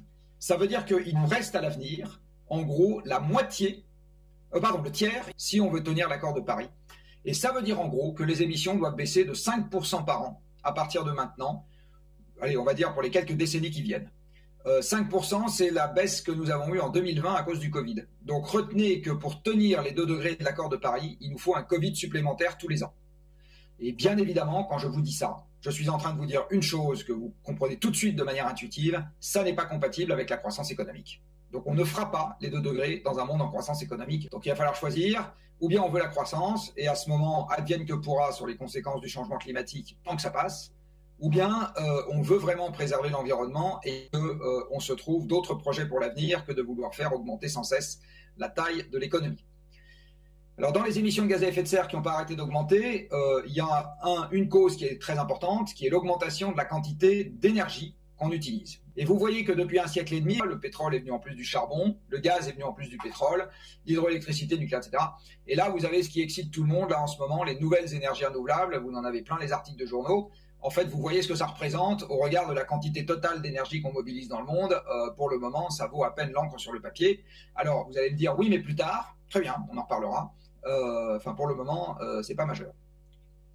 Ce que vous voyez, c'est qu'à nouveau, il n'y a pas d'évolution. En particulier, l'arrivée des services dans l'économie, vous voyez que ça n'a strictement pas infléchi l'évolution de cette courbe. Ça l'a un peu calmé, ça augmentait plus vite avant, ça augmente un peu moins vite après. Et l'essentiel de cette énergie, c'est des énergies fossiles pétrole, gaz, charbon. Alors, on peut se demander, quand on voit cette courbe, on dit très bien, on consomme de plus en plus d'énergie. Pourtant, j'ai entendu dire que la meilleure énergie était celle qu'on ne consommait pas. Alors, comment ça se fait? Parce que là, manifestement, on en consomme de plus en plus, donc on n'a pas dû bien écouter, etc. Alors, en fait, il y a une très bonne raison à ce qu'on ait fait ça. La voici. Je vous présente Iron Man. Alors, c'est quoi Iron Man? Eh bien, c'est un exosquelette, vous savez, une armure qu'on met sur soi, surpuissante. Eh bien, l'énergie, c'est Iron Man. Alors, il se trouve que Iron Man, pour nous, a pas cette tête-là. Il a cette tête-là. Vous voyez, bon, c'est pas vraiment la tête d'Iron Man. On peut pas dire que ça ressemble à Iron Man et ça ressemble à Iron Man. Mais en fait, c'est Iron Man en pièces détachées. Pourquoi? Parce que cet engin-là, il est puissant comme 10 000 fois la paire de bras, puissante, comme des centaines de milliers de fois ou des millions de fois les paires de bras des gens qui y travaillent. De même que cette chaîne, elle est puissante comme des milliers ou des dizaines de milliers de fois les paires de bras, etc. Donc en fait ici, vous avez un démultiplicateur de notre force musculaire et l'énergie, c'est des croquettes pour ces machines. Donc l'énergie, c'est des croquettes pour machines. C'est pas vous ni moi qui consommons l'énergie, on ne boit pas le pétrole. Quand on dit qu'on augmente notre consommation d'énergie, en fait, ce qu'il faut comprendre, c'est qu'on augmente la taille de notre costume d'Iron Man. On augmente la quantité de machines qu'on fait bosser à notre place. Voilà, c'est ça, augmenter la consommation d'énergie. C'est pour ça qu'on l'a fait. On est tous devenus des esclavagistes en puissance, nous sommes tous devenus des nababs, des aristocrates, et on a le temps d'assister à des conférences pendant que toutes ces machines font nos vêtements, cultivent notre nourriture, assurent notre système de soins, etc. C'est les machines qui bossent à notre place aujourd'hui, qui façonnent, qui tréfilent, qui emboutissent, qui chauffent, qui refroidissent, etc. Tout ça, c'est des machines qu'ils font pour nous. Et on a vraiment construit Iron Man, je le redis, pour de vrai, grâce à l'énergie.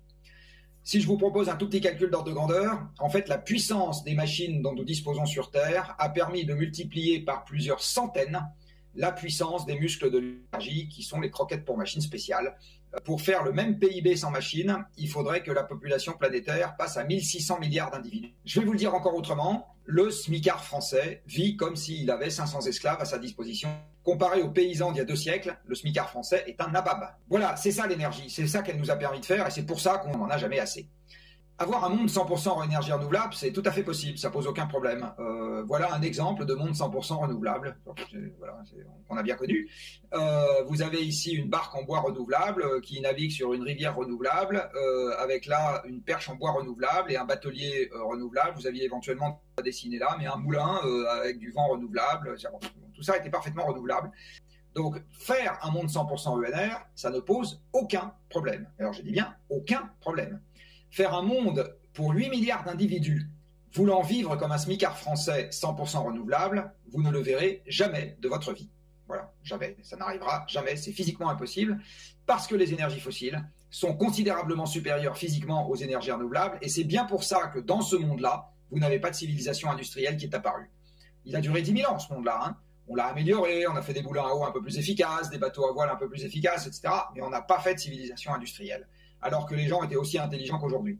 Donc, parce que la cervelle humaine n'a pas tellement changé. Donc, la raison pour laquelle le monde industriel est arrivé, c'est les énergies fossiles qui a permis de faire une nouvelle génération de machines, qui ont permis de faire une nouvelle génération de machines.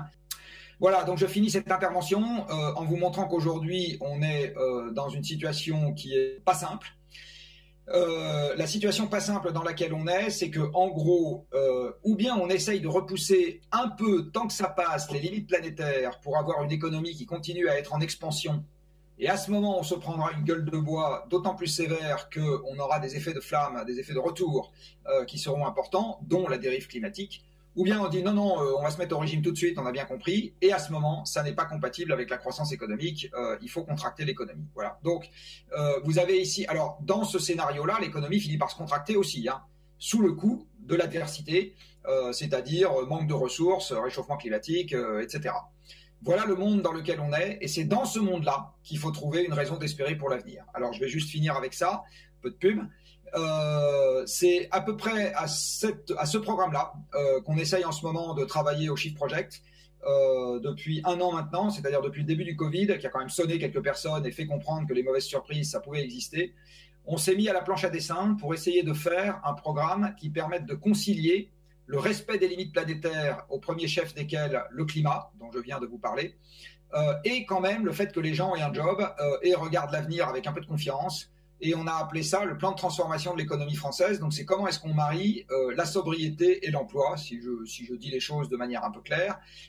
Et ce qu'il faut, c'est qu'on ait un plan qui flotte, même en cas de contraction du PIB. Et comment est-ce qu'on fait pour être quand même content de vivre, content d'être ensemble, et je le redis, qu'on ait espoir en regardant l'avenir dans ce monde-là. Voilà, donc c'est assez très difficile exercice qu'on s'est attelé, et on vient de faire un appel aux entreprises, je le mentionne en passant, pour essayer d'obtenir à la fois du soutien et une réfutation de nos idées dans le cadre de ce plan qui est une première et dont on espère qu'il sera utile à la collectivité. Voilà, j'ai été un tout petit peu long et maintenant place aux questions. Avec plaisir. Merci à vous, Jean-Marc. Alors d'habitude, quand on est sur scène, on vous applaudit, mais là, on vous applaudit virtuellement. Et voilà, Frédéric Bedos, Émeric, on sourit pendant. Donc, j'imagine que vous avez beaucoup de questions. On reviendra vers vous, Frédéric et Émeric, puisque ce que je vous propose maintenant, c'est de passer aux questions de nos auditeurs. De nombreuses questions sont posées, il y en a plus d'une 60aine.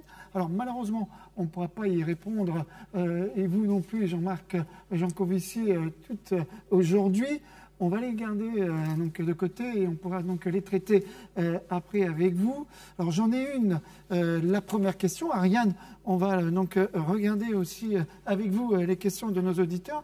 La première est celle-ci. Pourquoi, Jean-Marc Jancovici, considérez-vous que la première des choses à faire pour un entrepreneur, vous savez qu'il y a beaucoup d'entrepreneurs qui nous regardent, est de compter ses émissions?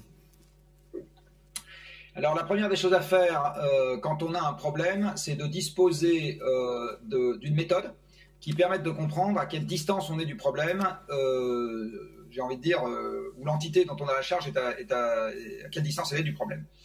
Le problème que je viens d'évoquer jusqu'à maintenant n'est absolument pas dans l'unité que les entrepreneurs que nous sommes, puisque j'en suis un aussi, hein, je suis co-dirigeant de Carbone 4, et puis on peut considérer que le Shift Project est une entreprise, enfin une aventure entrepreneuriale pour être plus précis, même si c'est pas une entreprise et c'est une association. La seule unité de compte qu'on manipule tous les jours dans le cadre de cette activité, c'est la monnaie, c'est des euros. Exactement, celle qui est commune à tout le monde, c'est des euros. Alors, il se trouve que conventionnellement, dans les euros, la nature vaut 0. C'est comme ça depuis 2 siècles, depuis qu'on a théorisé l'économie classique, pardon. Donc, si vous fabriquez des bouteilles en verre, la mise à disposition par mère nature de sable et de carbonate de calcium, ça vaut 0. Ce qui vaut quelque chose, c'est la sueur des gens pour aller le chercher. Mais le fait que la ressource existe, ça vaut 0. Pourtant, si cette ressource n'existait pas, on ne ferait pas de verre. Donc, si on veut, et le climat, exactement pour la même raison, vaut 0. Le système climatique planétaire vaut 0. Vous n'avez dans aucun des comptes des gens qui nous regardent une ligne quelque part dans leur comptabilité pour l'existence du système climatique. Vous n'avez pas une ligne quelque part pour l'existence de 20% d'oxygène dans l'air, alors que pourtant, s'il n'y a plus d'oxygène dans l'air, il n'y a plus de compte nulle part, parce qu'on est tous morts. Et en ce qui concerne le climat, comme le système climatique vaut 0 et que le monde physique vaut 0 dans l'économie qu'on manipule, on est obligé, si on veut comprendre à quelle distance on est du problème physique, d'avoir une comptabilité physique séparée de la comptabilité monétaire parce que le carbone n'est pas dans les euros. On ne peut rien faire sur le carbone à partir des euros. Donc on est obligé de mettre en place une comptabilité distincte qui s'appelle la comptabilité carbone. Alors quand elle est bien faite, parce qu'elle peut être mal faite comme toute comptabilité, hein, c'est pour ça qu'on a des commissaires aux comptes, c'est pour vérifier qu'on fait bien la comptabilité. Quand elle est bien faite, cette comptabilité carbone, elle vous donne de la visibilité sur tous les processus dont vous dépendez. Et je dis bien dont vous dépendez. Donc vous pouvez très bien dépendre de processus qui, pour autant, n'ont pas la moindre contrepartie comptable dans vos comptes. Donc le bilan carbone, il est là pour vous donner cette visibilité. Et à partir du moment où vous avez cette visibilité, vous êtes capable de réfléchir à la fois risque et impact. C'est-à-dire vous êtes capable de vous dire « Oh là là, si à tel endroit, on ne peut plus émettre de gaz à effet de serre, qu'est-ce que je deviens ?» Donc imaginons par exemple, vous êtes jeune dirigeant, vous êtes le fournisseur extrêmement scrupuleux d'un restaurant gastronomique, vous faites que des légumes à qui vous parlez tous les jours avec amour, vous caressez la fan de chaque carotte tous les jours, vous la passez au plus haut, je sais pas quoi, vous fonctionnez avec de l'eau de source. Et vous vous dites, bah moi j'ai pas de risque dans cette affaire parce que je fais vraiment tout bien. Et en fait, vous vous rendez compte que le restaurant à qui vous fournissez n'a que des gens qui viennent en avion. Eh bien ça, c'est pas du tout dans votre compta, d'accord ? Nulle part dans votre compta, il est dit que les gens du restaurant que vous fournissez viennent en avion. Dans ce cas-là, vous êtes extrêmement à risque parce que vous dépendez d'un processus qui est le transport aérien. Et si jamais ce transport aérien n'a plus lieu, eh ben vous y passez aussi. Donc, l'empreinte carbone doit permettre de raisonner risque en même temps qu'elle raisonne impact. C'est-à-dire, impact, c'est qu'est-ce que je peux faire à mon niveau pour améliorer les choses. Alors là, en l'occurrence, c'est pas vous qui choisissez la clientèle du restaurant. Par contre, vous pouvez changer de restaurant. Si vous avez un restaurant qui n'accueille que des Français qui viennent à vélo, eh bien, vous vous dérisquez par rapport au risque que je viens d'évoquer. Mais pour prendre cette décision, vous devez savoir d'où vous partez. Voilà, donc j'espère qu'avec cet exemple, j'ai fait comprendre le fait que pour savoir d'où on part, il faut une comptabilité appropriée qui s'appelle la comptabilité carbone. Et comme malheureusement, il n'y a pas de repas gratuit, cette comptabilité carbone, si on veut la déployer, il faut y mettre des moyens. Aujourd'hui, ce que je constate dans le monde économique, c'est que les moyens sont encore très insuffisants pour déployer ce genre de comptabilité au niveau où ça permet de commencer à arbitrer des décisions, j'ai envie de dire, pour de vrai. Alors, d'autres questions. Ariane, Jean-Marc, si vous pouvez répondre rapidement, puisque nous en avons beaucoup de questions, comme vous savez, et peu de temps qui nous reste. Ariane. Alors, j'enchaîne sur une question de Stéphanie Brunet. Afin de réduire notre empreinte carbone, que ce soit au niveau des entreprises ou à titre individuel, quelle est la première chose la plus décarbonante sur laquelle nous devons tous agir immédiatement? Qu'est-ce qui a le plus d'impact? Eh bien, la réponse, c'est qu'il n'y a pas de réponse. Si j'opère un haut fourneau, ce qui a le plus d'impact, c'est de réduire le minerai de fer à l'hydrogène au lieu de le réduire au charbon. Si j'opère un avion, ce qui a le plus d'impact, c'est de faire voler moins d'avions. Et si j'empaquette des champignons, ce qui a le plus d'impact est probablement d'avoir la clientèle la plus locale possible. Donc la réponse, c'est qu'il n'y a pas de réponse. C'est exactement comme si on me posait la question, je gagne pas assez d'argent, qu'est-ce que je fais pour en gagner plus? Ou je perds de l'argent, qu'est-ce que je fais pour en perdre moins? Ça dépend. Voilà, donc alors sur les individus, les habitudes de consommation sont quand même beaucoup plus standards, j'ai envie de dire, tous autant qu'on est, on mange, on se loge, on se déplace, etc. Là, vous avez un outil qui, pour les particuliers, est en libre accès et qui est payant pour les entreprises, dans la grande philosophie communiste de Carbone 4, qui s'appelle MyCO2, My comme le mien, MY en anglais, et CO2 comme CO2. Et qui permet de comprendre où on en est avec sa propre empreinte carbone, et ça peut être une mise de pied à l'étrier, voilà. Mais sur une entreprise, c'est retour à la question précédente, il faut commencer par faire le diagnostic, c'est-à-dire le bilan carbone un peu exhaustif, et ensuite seulement on commence à se gratter la tête pour savoir ce qu'on fait. Une autre question, Jean-Marc, croyez-vous encore possible que l'Europe atteigne son objectif de neutralité entre guillemets en 2050? Alors la réponse est tout à fait oui, si on a une pandémie, une guerre thermonucléaire, voilà. Est-ce qu'on peut y arriver dans un contexte de croissance économique? Pas une seconde. Est-ce qu'on peut y arriver dans un contexte même de PIB constant? J'en doute beaucoup. Est-ce que l'Europe a compris que c'était à ça qu'elle s'engageait, c'est-à-dire à avoir une économie en contraction quand elle a dit qu'elle allait être neutre? Sûrement pas, parce qu'aujourd'hui, le débat climatique est rendu très nébuleux. Par les économistes qui manipulent des modèles dans lesquels le monde physique n'existe pas. Donc pour eux, ça pose pas de problème qu'il y ait la croissance économique en même temps qu'on soit sérieux sur ce sujet-là, ce qui explique les engagements qu'on prend. La réalité, c'est que non. Donc la seule chose que je sais, c'est que le plan européen, qui est un plan de croissance verte, mais qui est le même en France, puisqu'on a même une loi pour la croissance verte, etc., n'arrivera pas. Après, ce qui arrivera, je ne sais pas. Ok. Si vous murmuriez à l'oreille d'Emmanuel Macron, quelle est la mesure que vous rajouteriez dans la loi climat et résilience qui vient d'être votée à l'Assemblée, celle qui manque? J'en rajouterai 259 parce que, en fait, la première chose que je dirais à Emmanuel Macron s'il susurrait à son oreille, et je peux vous le dire parce que je l'ai déjà fait, pas directement à son oreille, mais à l'oreille de plusieurs de ses conseillers, c'est prends une leçon, prends un cours. Pour le moment, tu causes d'un truc que tu connais pas, donc prends une leçon. C'est évident que pour commencer à gérer un problème, il faut en avoir à peu près les contours en tête. Il n'a jamais eu de leçon là-dessus à l'ENA. Il n'a jamais eu de leçon. Il est passé par l'ENA, je ne sais plus. Il a jamais eu de leçon après chez Rothschild, ça c'est sûr. Donc à un moment, il faut prendre un cours, quoi. Voilà, je peux lui proposer le mien, excellent, je plaisante, qui a été mentionné tout à l'heure. Mais premier truc à faire. Après, il n'y a pas une mesure à rajouter dans la loi climat, puisque s'occuper du monde physique, c'est changer l'ordre de prééminence, comme je le disais tout à l'heure, entre durer et profiter. C'est vraiment ça le sujet. C'est dire on va profiter moins tout de suite, enfin, ou en tout cas on va moins se goberger matériellement et on va durer plus longtemps. Ça ne relève pas d'une mesure et d'une seule. Ça relève d'une vision du monde. Alors, une question, non pas des auditeurs, bien que nous en avons d'autres. Frédéric Bedos, je vous vois quand même réagir en off. J'imagine que vous avez une question pour Jean-Marc. Déjà, un grand merci, Jean-Marc. Effectivement, ce que j'aime, c'est qu'il y a une vraie pédagogie. Vous nous emmenez pour qu'on comprenne et qu'on prenne la mesure. En même temps, évidemment, ça résonne comme un coup de massue parce que... c'est vrai, ça fait peur parfois. Bien sûr, ça fait peur. Et en même temps, moi, je rejoins Jean-Marc. C'est-à-dire qu'il y a une urgence. Et si on est vraiment nombreux à vraiment réaliser cette urgence, alors peut-être qu'on va commencer vraiment à se bouger. Et je pense que là-dessus, on se rend bien compte qu'il faut une pression populaire sur tous nos dirigeants, sur toutes les sphères de décision, au niveau national et international, puisqu'on parle de problèmes globaux. Donc je pense que peut-être la première des choses, c'est effectivement que de manière individuelle, on prenne conscience pour pouvoir véritablement s'engager et se dire, OK, comment on va faire en sorte de créer quelque chose de l'ordre d'un mouvement qui va finalement donner les mains libres aux décisionnaires pour véritablement agir. Tant que eux, ils sont dans des temps courts, moi, ma prochaine élection, dans quelques mois, dans quelques années, on a des mandats très courts qui, là, en fait, sont en train de décrédibiliser le modèle démocratique, puisqu'en fait, si on part sur ce modèle-là, il faut avoir une vision à long terme. Alors, d'un seul coup, on se dit, il n'y a plus que les totalitarismes qui peuvent, eux, faire des plans à long terme. Bon, c'est quand même un vrai problème.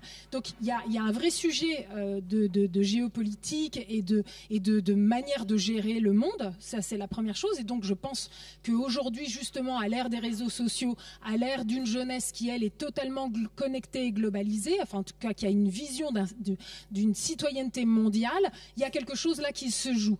Et juste cette question, d'après ce que je comprends, vous n'êtes pas du tout un adepte de cette idée de la croissance verte, cette idée qu'on pourrait effectivement préserver la croissance économique tout en faisant de l'écologie et en préservant le climat. Est-ce que je me trompe, Jean-Marc ? Pas du tout, et je vais aller encore plus loin que ça. Je pense que malheureusement en France, la croissance, elle est déjà plus là. Quand on regarde les indicateurs physiques de l'économie européenne, française et européenne, sur la construction par exemple, on est passé par un maximum dans les constructions en Europe en 2007, et depuis, globalement, ça décroît gentiment. On est passé par un maximum de la quantité de marchandises transportées dans les camions en 2007, et depuis ça, alors c'est pas un hasard que ce soit 2007, mais aujourd'hui j'ai pas le temps pour les explications. Donc je pense qu'en fait elle est déjà là, simplement elle épargne souvent les gens qui participent à la conférence telle que celle que je donne aujourd'hui. Moi pour le moment ça m'épargne parce que je fais partie des CSP+, et je suis dans une niche où j'ai pas de problème pour trouver du boulot. Elle épargne souvent les gens qui viennent à des conférences parce que de toute façon quand vous êtes déjà à moitié à la rue et que tout ce qui vous reste c'est d'aller acheter des trucs chez Emmaüs, de toute façon vous n'avez pas le temps de participer à des conférences, c'est pas ça que vous faites.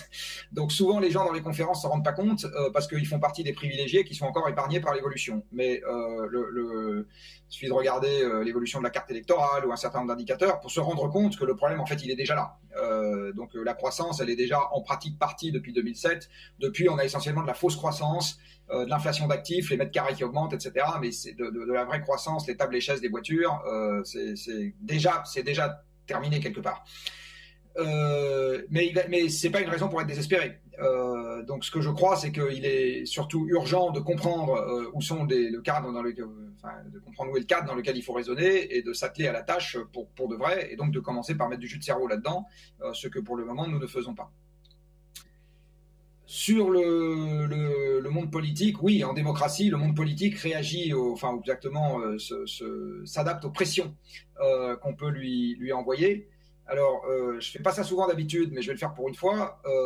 Je réitère aux entrepreneurs qui nous écoutent que si vous pensez qu'il faut s'occuper de ce problème, eh bien, on sera ravis au Shift Project de vous compter parmi les soutiens de notre plan de transformation. Même si vous ne savez pas ce qu'il y a dedans, prenez le temps de regarder, parce qu'on a déjà pas mal publié sur la question. Et c'est comme ça, je pense, qu'on matérialise un nombre. À un moment, il faut matérialiser un nombre. Donc, il faut créer un parti, etc. Bon, au Shift, on ne va pas créer de parti. Mais à un moment, il faut matérialiser un nombre. Il n'y a pas tellement d'autres manières d'exister dans le débat démocratique que de matérialiser un nombre, parce que c'est comme ça qu'on est perçu comme pouvant exercer un pouvoir de nuisance, même si ce n'est pas vrai. Et donc, on est écouté. Eric Oudin, vous voulez réagir ?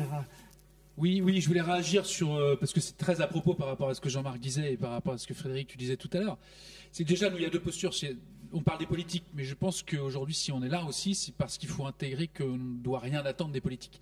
Et qu'il nous faut prendre, nous, nos responsabilités, nous, en tant que chef d'entreprise et nous, en tant que citoyens. On ne peut pas se cacher derrière en se disant que c'est la faute des autres. Nous sommes complices tous les jours dans nos actions. Et donc, c'est aussi pour ça qu'on veut amener la bonne parole et faire en sorte de montrer qu'on a capacité à faire et déjà à bouger les choses sans attendre que tout vienne des autres. Ça, c'est une première chose à laquelle je voulais réagir. Et la deuxième chose auquel nous sommes absolument convaincus au CJD, on est en train d'y travailler, on y travaille depuis longtemps, c'est sur l'immatériel, et ça devrait pouvoir nous réunir tous les trois, j'allais dire, par rapport à ce dont on lutte, c'est que nous parlons de croissance. Mais nous parlons de croissance sur notre capacité à consommer plus de trucs, plus de choses. Tant que nous jugerons la croissance sur la base de la consommation de plus de choses, on se trompera. Et nous n'arriverons pas.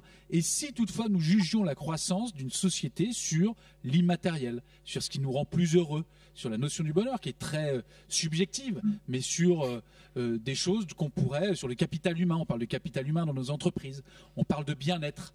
Et si la finalité du monde était celle-ci, pourquoi alors continuons-nous à juger la réussite du monde par rapport à sa croissance à consommer des choses? Voilà, c'est tout ce que je... Une remarque Jean-Marc, allez-y. Juste une remarque là-dessus.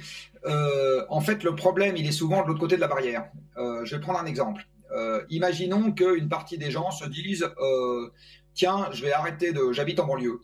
Je vais arrêter d'aller au boulot en voiture. Je vais y aller en vélo électrique. Bon, c'est un truc que beaucoup de gens peuvent se mettre comme ça instantanément au vélo électrique. On peut ajuster l'assistance de telle sorte que même si on ne fait pas d'exercice, ça soit pas difficile.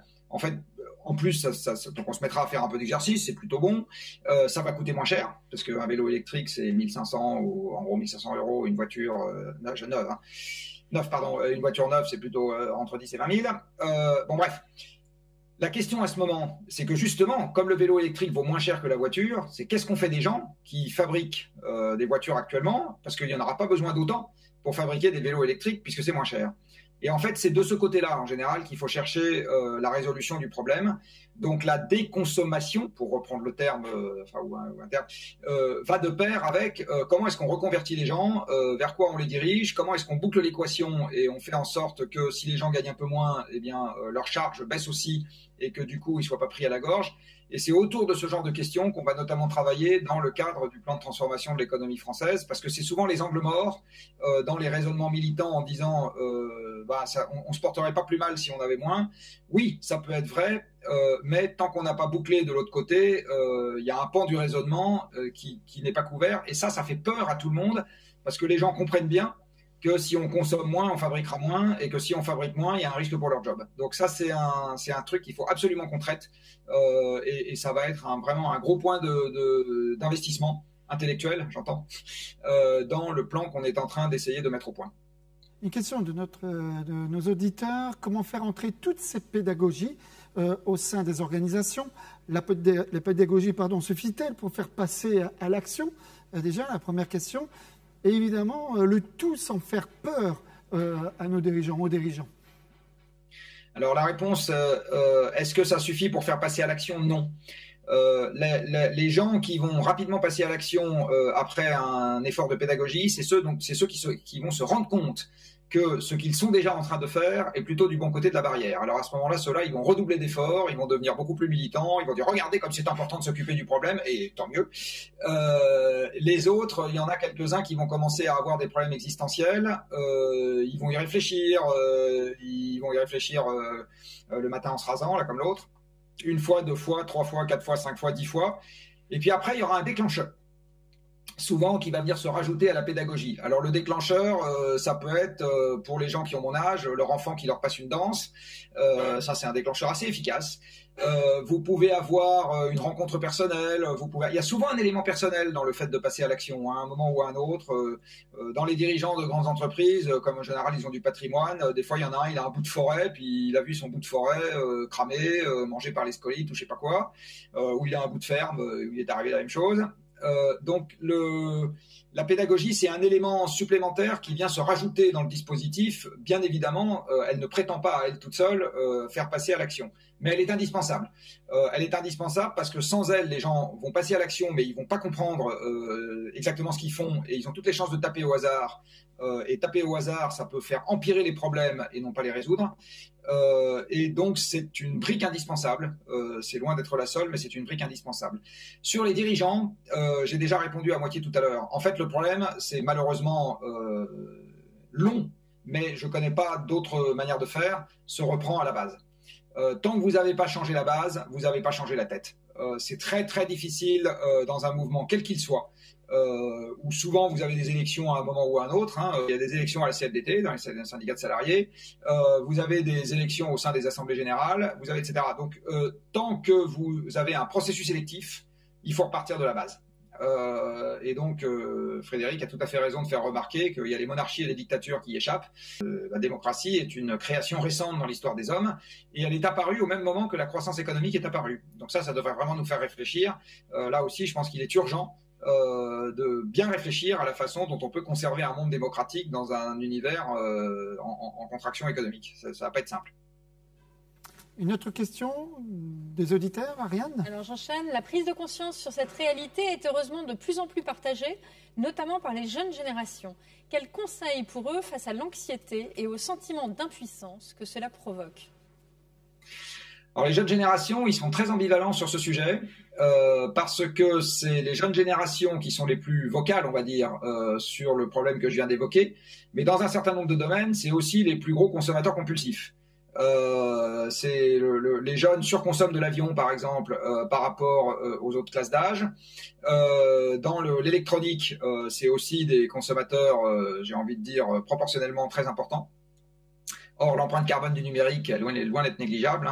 L'empreinte carbone du système numérique mondial, c'est 4% des émissions. C'est la même chose que la flotte mondiale de camions. C'est la même chose que les aciéries mondiales. Donc, on commence à faire pas mal. Alors, deux conseils.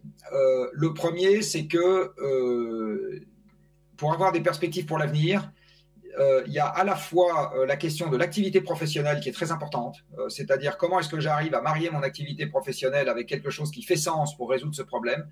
Alors du coup, je vais pour une fois pas faire de la pub pour moi, mais faire de la pub pour Ariane justement. Au Shift Project, on a créé un site qui s'appelle Shift Your Job.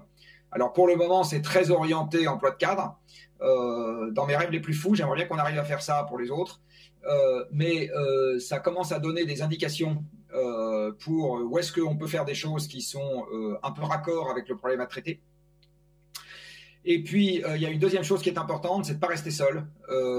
C'est toujours beaucoup plus simple de faire face à un problème qui vous secoue un peu quand on est inséré dans une communauté et que cette communauté partage la même préoccupation. C'est. Alors là, je vais refaire un peu de pub, mais pas que pour nous. Au sein du Shift Project, ou à côté du Shift Project, il y a une association de personnes qui s'appelle les Shifters. On trouve pas mal de gens qui sont justement en train de se gratter la tête et de se poser des questions. C'est que quand on a un problème, agir face au problème rend optimiste, toujours. Frédéric Bedos, peut-être une réaction ou une question, une dernière en tout cas, avant qu'on ait les ateliers, et ensuite aussi Aymeric Oudin. Oui, ce que j'aime, c'est qu'en fait, on est sur un problème existentiel. On est en train de parler de l'avenir et même de la survie de l'humanité, et pas que de l'humanité d'ailleurs, de beaucoup aussi du monde du vivant autour de nous. Et donc, évidemment que c'est anxiogène, que ça peut aussi donner envie à beaucoup de gens de regarder, de tourner la tête, de fermer les écoutilles. Et donc, on va avoir de plus en plus, je pense, des gens nostalgiques du passé, qui ont comme ça une vision très idéalisée du passé, qui vont rentrer dans des conservatismes et voire même dans des radicalismes, parce que ça va souvent, c'est aussi des pentes. Donc il y a toutes ces choses-là qui sont un petit peu au tournant. Mais moi, il y a une image qui m'a vraiment frappée et que je trouve très très bien vue de la part de Jean-Marc Jancovici, c'est cette image de l'Ironman. Parce qu'en fait, finalement, qu'est-ce qu'on est en train de voir avec cette image? C'est à quel point nous sommes aujourd'hui en train de payer la note d'un délire de toute puissance. En fait, nous sommes des êtres fragiles, de même que tout ce qui nous entoure, cette planète, ses ressources, cette biodiversité, elle donne la sensation d'une grande puissance, mais en fait, ce sont des équilibres très fragiles. Et je pense à Thomas Pesquet, qui est en ce moment dans les airs. Vous vous souvenez que la première fois qu'il est parti dans la station spatiale et qu'on lui a posé la question, lui qui voyait donc la Terre vue de l'espace, on lui a demandé de dire un adjectif. Et il a dit « fragile ». Et c'est vraiment ça. C'est-à-dire qu'aujourd'hui, je pense qu'on commence à prendre conscience de notre délire de toute puissance. Et il va donc falloir réaliser que derrière cette armure d'Iron Man, il y a quand même un petit bonhomme, une petite bonne femme qui sont très fragiles. Il va falloir donc se départir de ces divers masques, de ces couches qui sont soi-disant protectrices et dans lesquelles on est en train d'étouffer, de s'atrophier et de crever. Tout simplement. Et donc, c'est là où je vois l'espoir, moi, parce que je pense véritablement que le véritable empowerment dont on parle beaucoup, et ce phénomène aussi de résilience, etc., c'est un peu aujourd'hui des injonctions à la résilience, eh bien, c'est surtout savoir se réconcilier avec cette fragilité intrinsèque à notre condition humaine. Et dans cette fragilité, il y a sans doute la source de tous les bonheurs possibles. Parce qu'effectivement, ralentir le rythme et pouvoir prendre le moment extraordinaire de s'allonger dans l'herbe, regarder le ciel, etc. Ce qu'on n'arrive quasiment plus à faire parce que nous avons des vies de fous, eh bien, c'est là où se trouvent véritablement nos bonheurs. Et donc, c'est pas dans cette croissance exponentielle, sans fin, etc. Ça va être dans « et si on s'arrêtait un peu ?» Parce que est-ce qu'on a besoin de tout ça? Et où est-ce que sont vraiment les moments, quand on est sur notre lit de mort, à quoi on pense? On a la nostalgie de tout petits moments qui en souvent n'ont pas coûté grand-chose en termes d'argent sonnant et trébuchant. Et donc il est peut-être temps aussi de changer nos indicateurs de richesse et donc effectivement de mettre dans ces indicateurs de richesse bien plus de diversité que ce qui fait le PIB, etc. Merci Frédéric. Aymeric, une dernière question. Oui, une question rapide pour Jean-Marc, c'est que vous l'avez abordé à plusieurs reprises, mais pour être très clair aujourd'hui, donc nous au CJD, on s'investit pour l'environnement et on va essayer d'aller plus loin. On est en train de mettre en place des outils pour aider nos adhérents à développer le bilan carbone au sein de leurs entreprises, ne serait-ce que pour prendre conscience. Il y a beaucoup d'hétérogénéité dans la caractéristique de nos adhérents et le bilan carbone d'un avocat n'est pas le même que celui d'une industrie chimique et donc c'est tout le travail qu'on est en train de mener aujourd'hui. Mais la question que je vais vous poser, c'est que vous avez fait appel du pied à plusieurs reprises, c'est qu'au Shift Project, vous êtes clairement aujourd'hui en train de rechercher des dons, des financements. Est-ce que vous pouvez nous en dire plus aujourd'hui si je suis dirigeant et que je veux aider le Shift Project, comment je fais ? Alors oui, absolument. On a lancé un appel. Alors on l'a lancé avec une arrière-pensée intéressée et une beaucoup moins. Enfin, je sais pas. Complètement pas intéressée de la même manière. L'histoire du plan de transformation de l'économie française démarre il y a un peu plus d'un an au moment du confinement lié à la première vague du Covid. À ce moment-là, on se dit ça va filer une grande claque à l'économie. Mais c'est en même temps une chance parce que il faut absolument qu'on profite de cette opportunité pour que quand l'économie repartira, on essaye de la faire repartir sur des bases différentes. Donc on s'est mis au travail pour voir ce que pouvait signifier de mettre l'économie sur des rails différents, correspondant à des choses qu'on s'est racontées ici et à la réaction de Frédéric. Le chemin faisant, on a commencé évidemment à parler de cette initiative à droite et à gauche, et on a eu un certain nombre de retours qui étaient des retours à la fois d'encouragement et des retours nous invitant à faire mieux. Et en particulier, on s'est rendu compte que si ça suscite de l'espoir, ça nous oblige vraiment à ne pas raconter de conneries et à être vraiment très, je sais pas si je dois dire fouillé, complet, sérieux, enfin un peu de tout ça à la fois dans notre travail. Et on s'est rendu compte que du coup, il fallait absolument qu'on rehausse nos ambitions et qu'à ce moment, on avait besoin de moyens supplémentaires, on avait besoin de mettre des gens supplémentaires au travail, de travailler de manière plus approfondie, de couvrir plus de sujets, etc. Et donc ça demande un peu plus d'argent, et comme le Chic Project reste une petite entité, hein, on est pour ne rien vous cacher, on est une association qui a de l'ordre du million de budget par an, ce qui n'est pas ridicule dans notre secteur, mais ce qui reste quand même très peu, surtout si on veut sauver le pays, entre guillemets. Et par ailleurs, on s'est dit une deuxième chose. On s'est dit, on va proposer de modifier l'économie. C'est absolument indispensable qu'on ait un certain nombre d'acteurs de l'économie, de bonne foi évidemment, c'est-à-dire partageant avec nous l'intérêt de vouloir faire des choses dans cette direction, qui nous challenge, qui nous disent voilà ce à quoi vous avez pensé. Ok pour l'objectif, mais en pratique, vous n'avez pas pensé à ceci, cela, ce qui veut dire que votre truc risque de pas marcher, il faudrait peut-être mieux s'y prendre de cette manière, etc. Ou bien est-ce que vous avez pensé à ce que vous allez répondre quand on va vous objecter tel truc. Bon. Et donc, ça veut dire qu'on a besoin de deux types de contributions aujourd'hui en provenant des entreprises. On a besoin d'un dialogue, et si possible d'un dialogue partenarial. Donc, nous, ce qui nous intéresse, c'est de nouer des partenariats avec des structures existantes pour qu'elles-mêmes puissent prendre en charge la logistique du dialogue. Parce qu'un dialogue, ça demande de la logistique, ça demande d'organiser des réunions, des confrontations, des machins, etc. Et donc, on est à la recherche à la fois d'argent pour faire mieux. Donc on va pas le garder pour nous pour aller au restaurant, surtout qu'ils sont pas encore réouverts. On a besoin d'interlocuteurs de bonne volonté qui nous aident à faire mieux sur le fond, en se mettant à leur place et pas à la nôtre, et en nous disant ce qu'ils pensent des mesures qu'on est en train de proposer et jusqu'où, enfin voilà, d'en faire une critique intelligente. Et on est particulièrement désireux d'avoir des entreprises dans ce cercle, parce que si on parle d'économie, on parle d'entreprise. C'est là que se passe pour une bonne partie l'innovation. C'est là que se passe pour une bonne partie la création d'emplois. Et donc, or, c'est deux points qui sont absolument essentiels quand on veut changer les choses. Donc, voilà. Donc, c'est un appel qui n'est pas juste un appel, j'ai envie de dire, financièrement intéressé, en disant c'est pas du fire and forget, hein, donnez-nous l'argent, puis ensuite on n'a plus envie d'entendre parler de vous. C'est vraiment, si vous croyez que ce qu'on fait est utile, parce qu'on n'aura pas 25 élections présidentielles d'ici à 2050 et on n'aura pas 25 essais pour corriger le problème dont je viens de parler. À ce moment, votre soutien, on aimerait l'avoir à la fois sous forme financière et sous forme d'un peu de temps. Et enfin, le dernier point sur le soutien financier renvoie à une des questions qui a été posée tout à l'heure. Si on est capable de se compter en grand nombre, on sera écouté au moment de la campagne présidentielle. C'est aussi bête que ça.